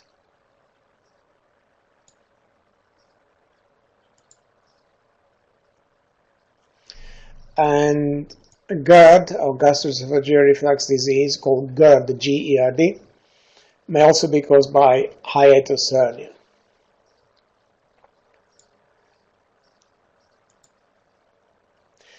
Now, in Chinese medicine, interestingly, there are many different diseases which could correspond to GERD, gastroesophageal reflux disease.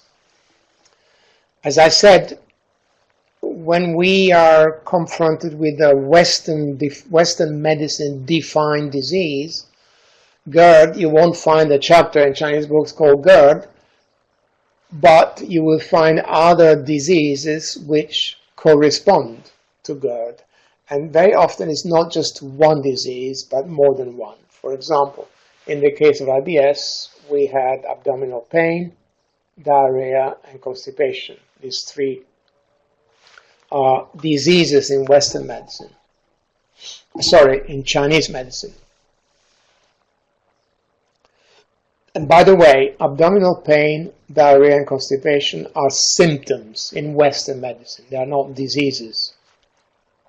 But in Chinese medicine, they are called diseases. They are Ping, Ping. Abdominal pain is a disease, diarrhea is a disease, constipation is a disease. So in the case of GERD, actually there are several Chinese diseases corresponding to it. And Cao Za is one of them. And characterized by an uncomfortable sensation of the epigastrium, not very severe pain, and then the feeling of hunger. It's a strange category of disease, it's Cao Za. But this also accompanied by belching and acid reflux. Another one is Fan Wei. Fan Wei means stomach. Fan means going the wrong way. So it's stomach qi going up, basically. Manifesting with regurgitation of food. And notice how this differs, this Fan Wei differs from vomiting. The ancient Chinese book says, eats in the morning, vomits in the evening. Eats in the evening, vomits in the morning. So it's many hours later. Jäger is probably the closest to GERD. And it means difficulty in swallowing and spitting of phlegm. And it's due to qi stagnation and phlegm, and usually Chinese books say that this is a disease of old men as opposed to women. So I'm more in men than women.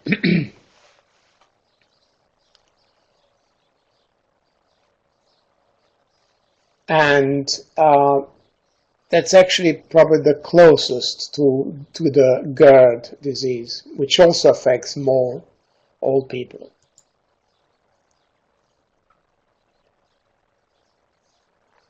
And these are all descriptions of Jäger in various Chinese books. And interestingly, Chinese books relate the etiology of this to worry, pensiveness, overwork, and excessive alcohol consumption, which sums up many of the patients we see. Emotional stress, worry, overworking, and drinking too much.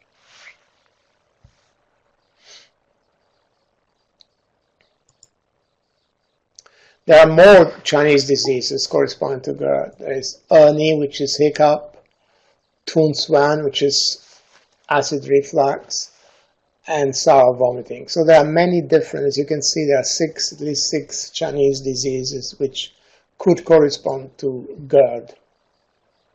which interestingly would suggest that GERD was a very common problem also in China and also in the past.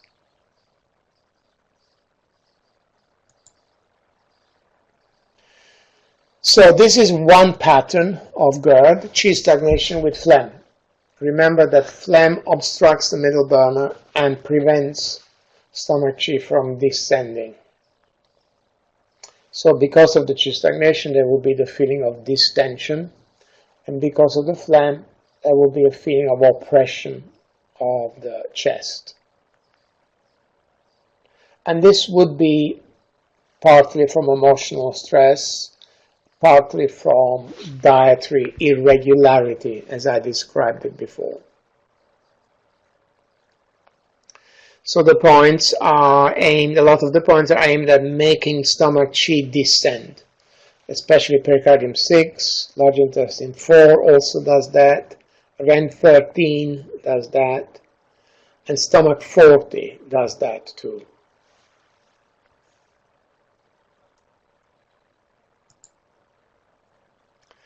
And two formula you can use are bright spirit, which is actually specific for qi stagnation with phlegm. It's bright spirit. And Buddha's hand. Buddha's hand is more to make stomach qi descend. But bright spirit would be specific for qi stagnation with phlegm.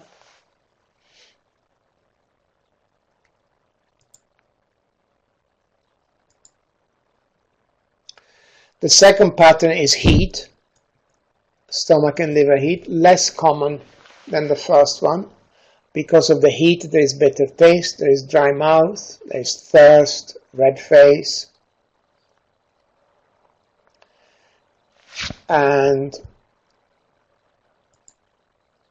the Chinese formula for that are Zuo Jin 1 together with Yu Nu Jian.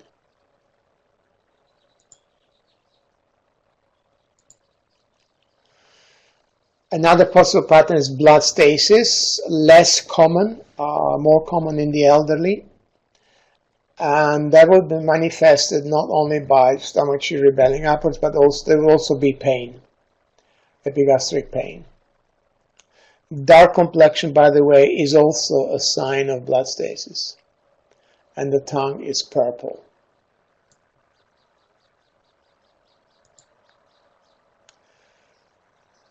And the three treasures remedy for that is red stirring. That's for blood stasis in the epigastrium and upper burner.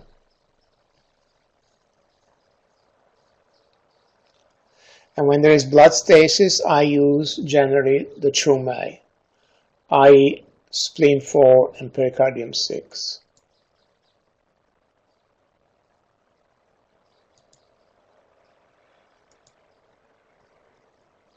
This is a common pattern. Stomach yin deficiency with empty heat. And therefore, if you remember what we said, in this pattern, the tongue would lack a coating, indicating yin deficiency, and it would be red, indicating empty heat. And this is relatively common, more common in the elderly with yin deficiency and empty heat. So we've got points to nourish stomach yin there. They are REN 12, stomach 36 and spleen 6. Points to clear empty heat, like stomach 44, and points to subdue stomach qi, to stimulate the descending of stomach qi. And the prescription for this is jade spring. Jade spring is a remedy that nourishes yin of stomach and spleen.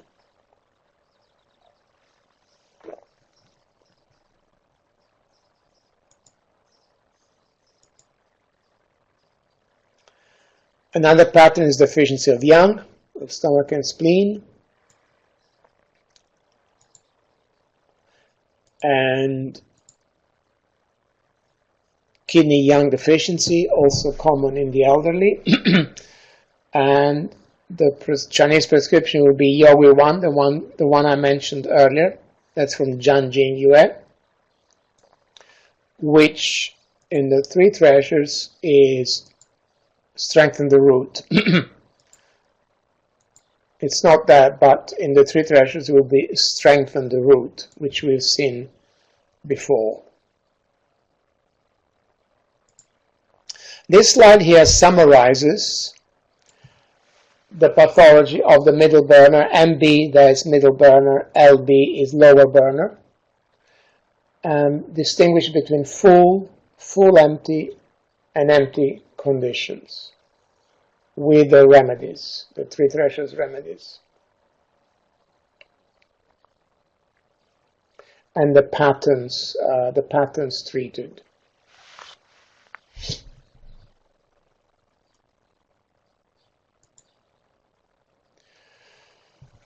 So prosperous earth is a variation of Liu Jin Zetang.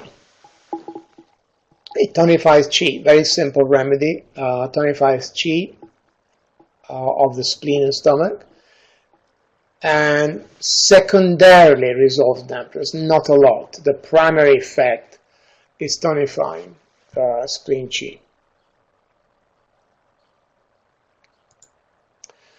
It is a variation of Liu Jin Zetang, and this is a good example of a tongue for which you would use prosperous earth.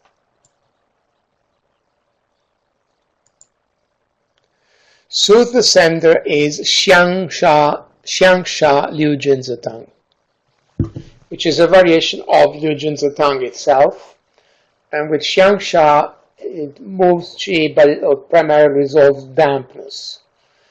So this remedy is actually very useful because it's a very common situation of spleen qi deficiency with dampness. And in the three treasures is soothe the center, Xiang Sha Liu Jin Zetang. And those two tongues are example of it, as they're both good example of it. They're both pale, and this one is swollen. You see that swelling there? That's not liver, that's the spleen. So that's spleen qi deficiency with dampness.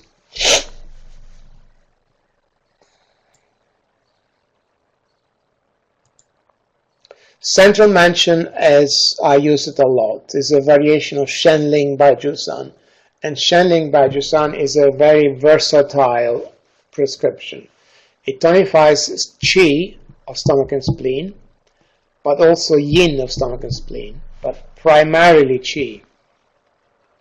And it also resolves dampness. And in the three treasures is called central mansion.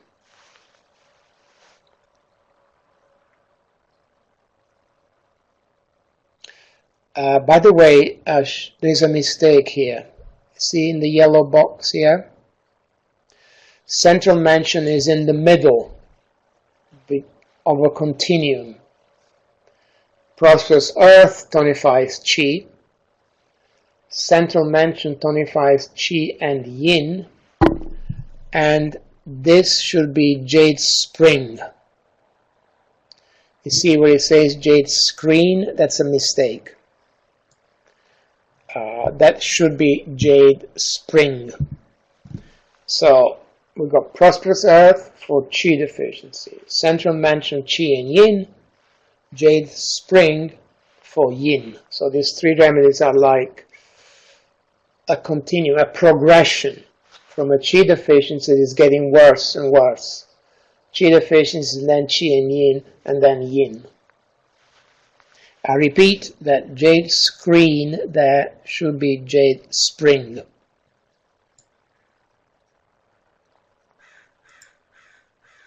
And these tongues illustrate that progression. Deficiency of qi, deficiency of qi and yin because the coding is partially missing, and deficiency of yin with jade spring when the coding is completely missing. So this is like a progression. In order to get to this stage, the tongue must have been through these previous two stages, in other words. And as you can see, central mansion is like in the middle there.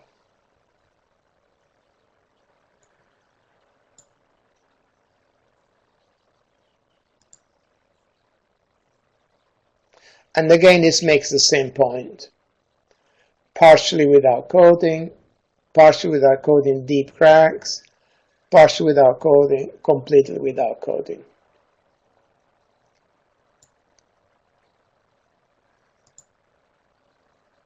And that's jade spring. It is for yin deficiency only, or when the tongue has no coating. If the tongue has a coating, this is the wrong remedy. You can't use this remedy. Okay?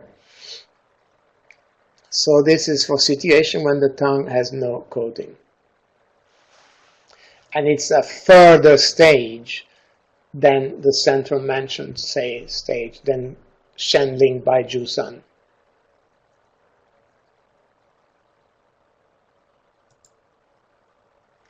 And these are examples of tongues when you could use jade spring. All of these, you could use jade spring. These are all without coating, but they're not red. This one is a little bit red. And they all have cracks, deep cracks. So they all have fairly severe yin deficiency. And by the way, it says here deep spleen. The spleen cracks are these transversal cracks on the sides, and they're here too.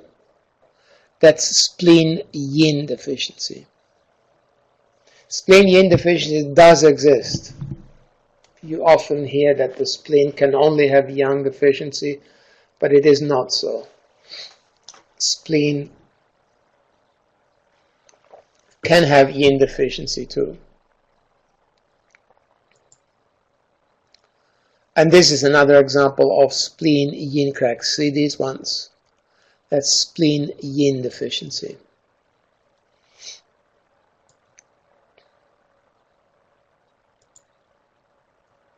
Smooth passage does not have a classical antecedent, because it's a new formula for qi stagnation, qi deficiency, and dampness, and specific for irritable bowel with pain and alternation of constipation and diarrhea.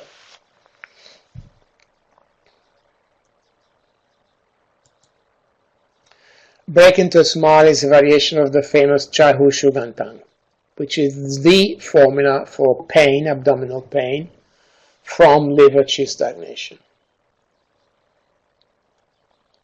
So pain and pronounced distension.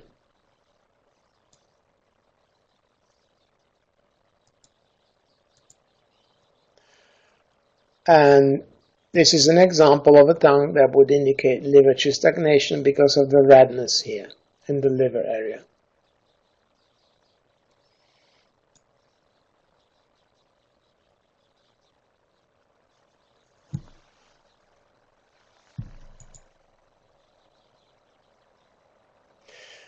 Someone is asking, I've never seen spleen cracks. Would you see them in cancer chemo patients, for example?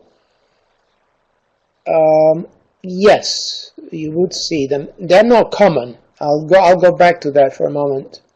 They're not common, but you do see them. This is a very, very extreme case of it. You would not commonly see this, and yes, you could see this probably from chemotherapy, yes. They're not common, but you do see them, and they're interesting because they are a very reliable sign of spleen yin deficiency, which itself is not that common, but the point I was making is that it does exist. And these are also an example of that. And jade spring has some herbs which nourish spleen yin. By the way, spleen yin deficiency occurs with stomach yin deficiency, as we've seen in both these tongues. All these cracks here, this is a stomach crack, and this one too. There is stomach yin deficiency. So you can't have spleen yin deficiency without stomach yin deficiency. So you would have all the symptoms of stomach yin deficiency, but with spleen yin deficiency, you would have more constipation. And an interesting symptom would be dry lips. That would be a symptom of spleen yin deficiency, which, as you say, you could see that in chemotherapy. But it's not, the pattern itself is not that common, and these cracks themselves are not that common. But they're interesting because, as I said, these cracks are the most reliable and sure sign of spleen yin deficiency. Which, I repeat, it can only occur with stomach yin deficiency. Drain fields is a variation of Huobao Xiaoling Tang, which is a formula for dampness. It's a general formula for dampness. So this remedy here does not tonify anything. It resolves dampness. So it's very useful for an acupuncturist. If you see a patient with spleen deficiency and dampness, and you want to give them something to resolve dampness, you can use this one. Drain fields, and that's dampness without heat. These are tongues illustrating showing dampness. This one has a yellow coating, sticky coating, and some swelling. You see this swelling here? That's not liver, that's spleen. Why is it spleen? For two reasons. One, because it's more in the middle of the tongue, the middle burner. And two, is kind of wider swelling than the liver swelling. If you remember, we've seen several tongues with red sides and the swelling, but it was kind of a narrow swelling.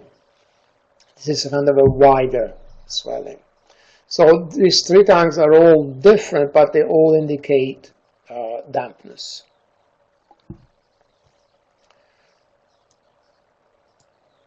For which you can use drain fields, or if there is dampness with heat, you use is the muscles. So drain fields is for dampness without heat, is the muscles is for dampness with heat. Again, this does not tonify anything, it resolves damp heat.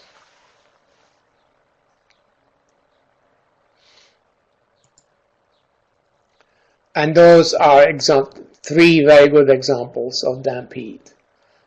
Sticky yellow coating.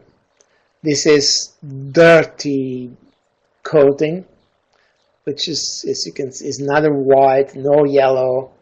It's just dirty coating. And what does dirty coating mean? It means it's been there a long time. If you compare this tongue with that tongue, this patient has had damp heat for longer than this patient here, and this is worse. It's better to have this kind of very clear yellow damp heat coating than this dirty one. Also very sticky, and also is thicker as well. Here the coating seems white, but the tongue itself is red, so it's actually damp heat rather than cold. And this patient, compared to these two, the third patient, would have more heat. The heat is more pronounced. In damp heat, there could be a predominance of dampness or a predominance of heat. For example, in the middle one, you would say there is a predominance of dampness. Here, there is a predominance of heat.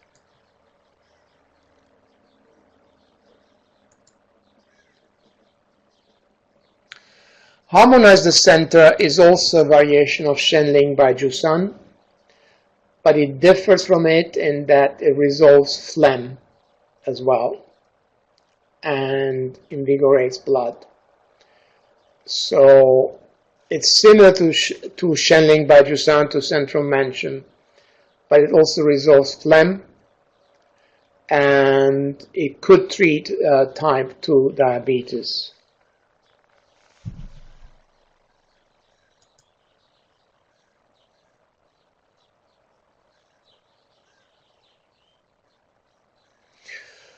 As a question here, is there a formula for GERD due to hiatus hernia? The formula is only one, is Buddha's hand, which would help the hiatus hernia by subduing stomach chi. How to combine formulas with full empty conditions? It depends.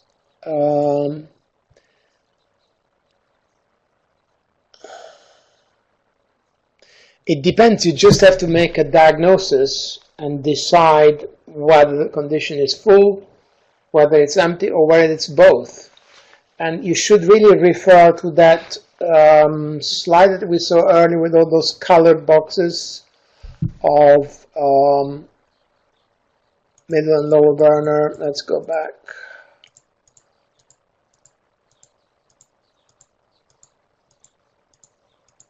This one. This one clearly defines the full conditions, empty condition, and full empty conditions. So, for example, you're asking in the case of GERD with spleen deficiency in the lower burner, you would have to use Buddha's hand together with one of these remedies. Together with one of these three. By the way, you can use two remedies. I do often use two remedies, occasionally even three. By the way, I should probably say that now. Let's say in the example you gave, a GERD with spleen deficiency, you would use Buddha's hand to subdue stomach chi, plus a remedy to tonify the spleen, which could be probably prosperous earth or central mention. If I use two remedies, I don't give them at the same time. Like, I don't give 3 tablets of Buddha's hand and 3 tablets of prosperous earth. I prefer to split them in the daytime, in the day. So, for example, use prosperous earth in the morning, 5, 6 tablets, and Buddha's hand in the evening, 4 to 6 tablets, like that, split like that in the day. Yeah, I believe that the diagnosing whether the condition is empty or full or both is fundamental. It's very, very important. And that's why I classify the remedies clearly. These tonify. These are resolve dampers. These don't tonify anything. And these do both. Okay? Yeah, so in the example you gave, GERD with spleen deficiency, I would use Buddha's hand with prosperous earth. Or GERD with damp heat, I would use Buddha's hand together with ease the muscles, etc. So you should refer to this slide here. But I did want to, actually it's good you asked this question, because when you use more than one remedy, I think it's much better to split it in the day. One in the morning, one in the afternoon. It's much better. Occasionally you can even use 3 remedies. I don't do that very often, but 2 is quite common, to use 2 remedies. This slide here also summarizes the digestive remedy from the middle burner. And notice here we got that progression that I mentioned, from prosperous earth to central mention to jade spring. For spleen chi deficiency, spleen and stomach chi and yin deficiency. This is from spleen chi deficiency and dampness, and this is yin deficiency, jade spring.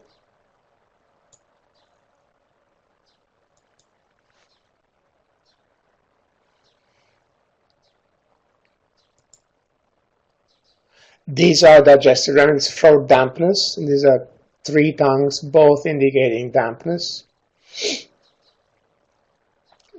This one we already seen. This is a very clear yellow, sticky yellow coating. And this is more pale. This is a pale tongue.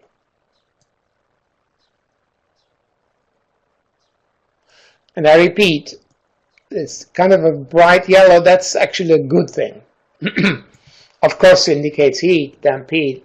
But if it's kind of a bright yellow like that, it's good. It's better than a dirty, dull yellow color. Like, for example, this is better than that. Also because this is darker, so there is more heat.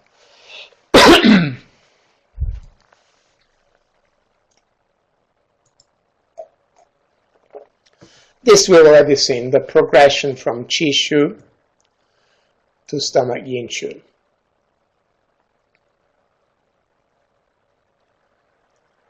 And I repeat, in stomach Yin Shu, up to here is without heat.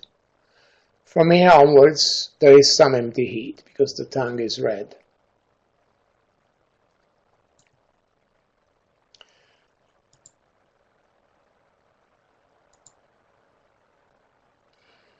This is the same that we mentioned before.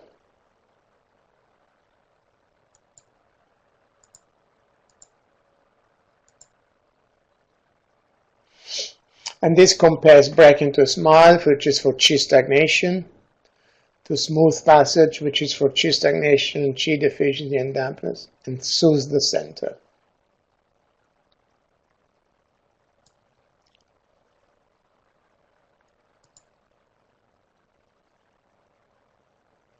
This is classifying the remedies according to full or empty. And as I said, I think it's very important to diagnose that. Is it a full condition and I want to eliminate dampness, for example?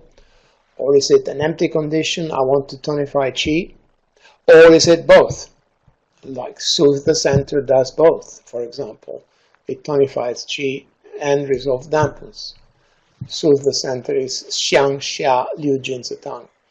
Another important thing is, because you all, I assume you all do acupuncture as well, it's sometimes good to, if there is a full empty condition, it's good to treat one with acupuncture and the other with herbal medicine. A simple example, spleen Qi deficiency with dampness. Herbal medicine is better than acupuncture treating dampness. So you could concentrate on tonifying the spleen and stomach with acupuncture and give them drain fields to resolve dampness. That's a good way of dealing with it as well. Treat the emptiness with acupuncture and the fullness with herbal medicine.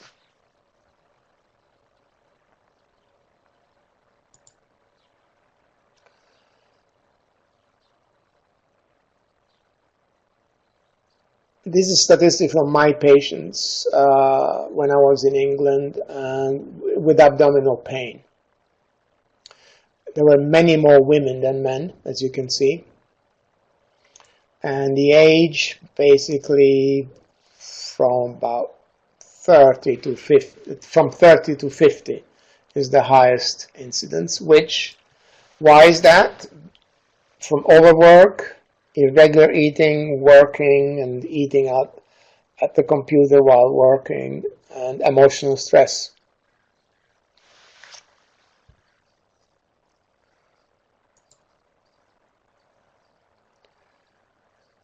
And in terms of full and empty, notice mixed full and empty were by far the majority, 68%.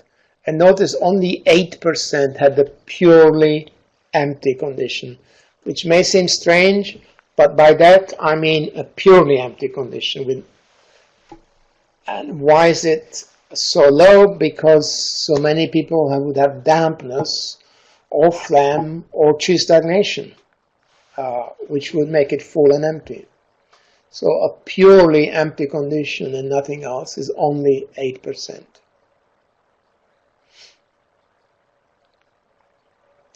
And this is statistics in terms of patterns. Dampness, 35%.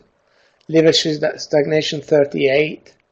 Interestingly, high percentage with kidney deficiency, which is somewhat surprising. and 37 spleen deficiency.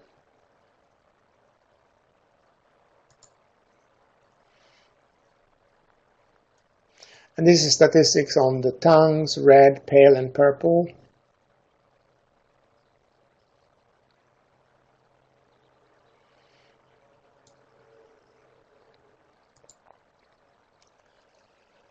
Okay, let's talk about constipation and then we'll stop there. Why have I got these pictures of 3 boats here? Because I compare the patterns to the movement of a boat. Constipation could be due to a deficiency, especially young deficiency. And that would be a boat without sail. It can't move, the stools doesn't move. Because there's no sail, there's no chi or yang to move the stools. So it's a boat without sail. Or there is no wind, and that's chi stagnation. So the stools doesn't move because chi is stagnant. Or the boat doesn't move because there's no water, and that's yin deficiency. So the stools are dry, they don't move because of a yin deficiency. And that summarizes the 3 patterns you can see. Kidney yang deficiency, a relatively common cause of constipation, liver qi stagnation, or blood deficiency or yin deficiency.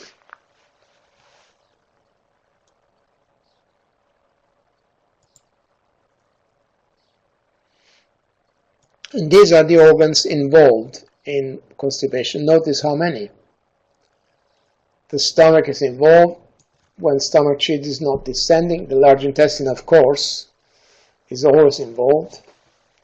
The spleen also, when the spleen chi is deficient, it doesn't move the stools. The liver, when there is liver chi stagnation, so the stools don't move either because there is a chi deficiency or because there is a chi stagnation. Kidneys also play a role. Remember, kidneys control the 2 lower orifices. So kidney yang fails to move the stools, and kidney yang is a fairly common cause of constipation, or yin deficiency causing dryness. And notice that even the lungs have some influence on constipation, because the lungs control qi, and they are related to the large intestine. So deficient lung qi, especially in the elderly, could also be a cause of constipation. Those are the general points. Spleen 15 is especially important for constipation. And when you're treating constipation with spleen 15, you don't need to use it bilaterally, but the left one to influence the descending colon. Bladder 25, the back shoe point of the large intestine, and stomach 25, front moo point of the large intestine. Plus the points for kidney yang deficiency, liver qi stagnation, blood deficiency, or yin deficiency.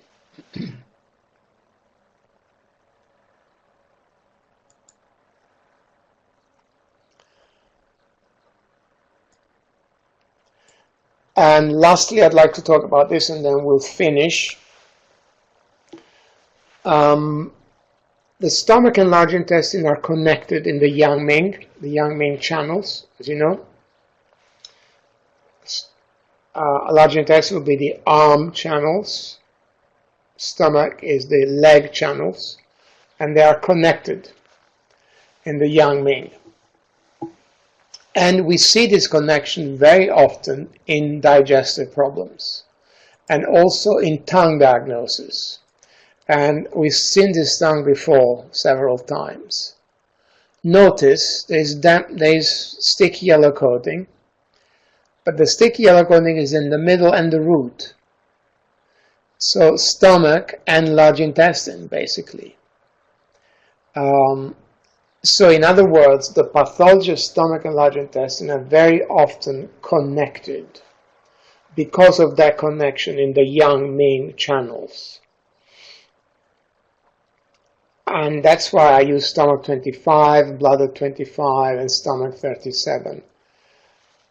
Although when we study patterns, there are distinguished patterns. There's damp heat in the middle burner, and there is damp heat in the lower burner, but more often than not, there will be both. And very, very often the tongue is like that. If there is a sticky coating or a thick coating on the root, it's also in the middle. Or lack of coating is also, if there is lack of coating in the root, is usually also lack of coating in the middle. And this is a very clear example, this tongue here. Notice this lack of coating here in the middle, but also in the root. So in other words, the pathology of large intestine and stomach are connected much more often than we realize, because we study patterns separately, but in practice they are nearly always connected.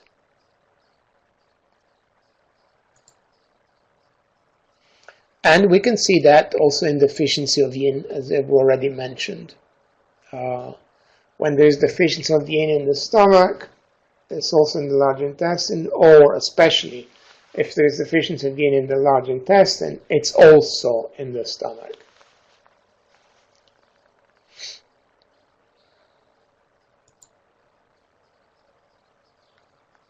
And the second point I wanted to make, so the first point was the connection between stomach and large intestine in the yang ming.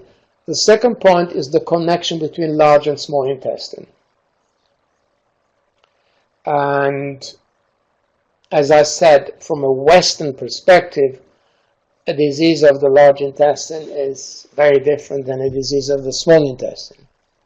For example, ulcerative colitis is a disease of the large intestine, of the colon.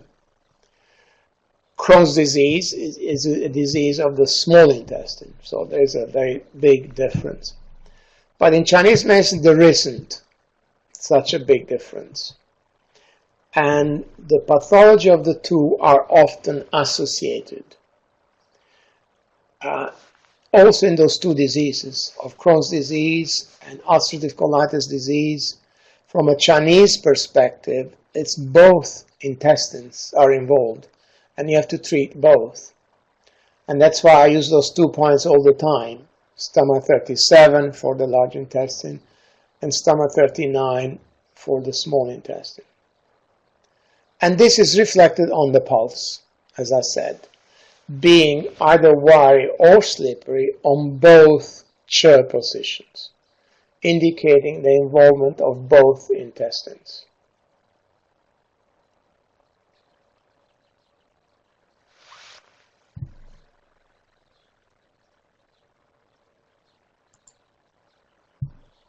We've already seen this quotation here, and this one too.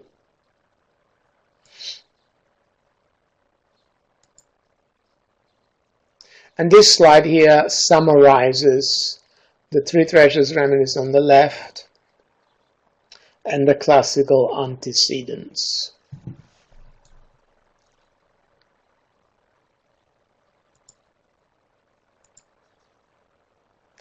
Okay, I think we'll stop. We can stop here. The rest are just case histories. For example, this is a 29-year-old woman with irritable bowel with pain. Pain improved after a bowel movement, which indicates a fullness, usually dampness. And the tongue was pale and swollen, and the pulse was wiry. And I use smooth passage. As I said, smooth passage is a remedy without the classical antecedents. It's a new remedy for irritable bowel from liver qi stagnation, spleen deficiency, and dampness.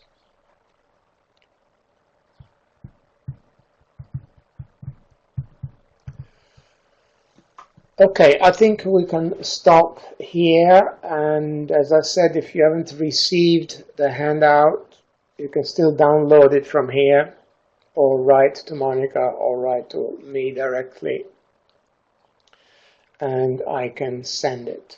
And you can also get a manual, a new manual from Acurea. Okay, thank you very much for attending this webinar, and I hope to see you again for a future one, which will probably be actually in August, towards the end of August. There'll be another webinar.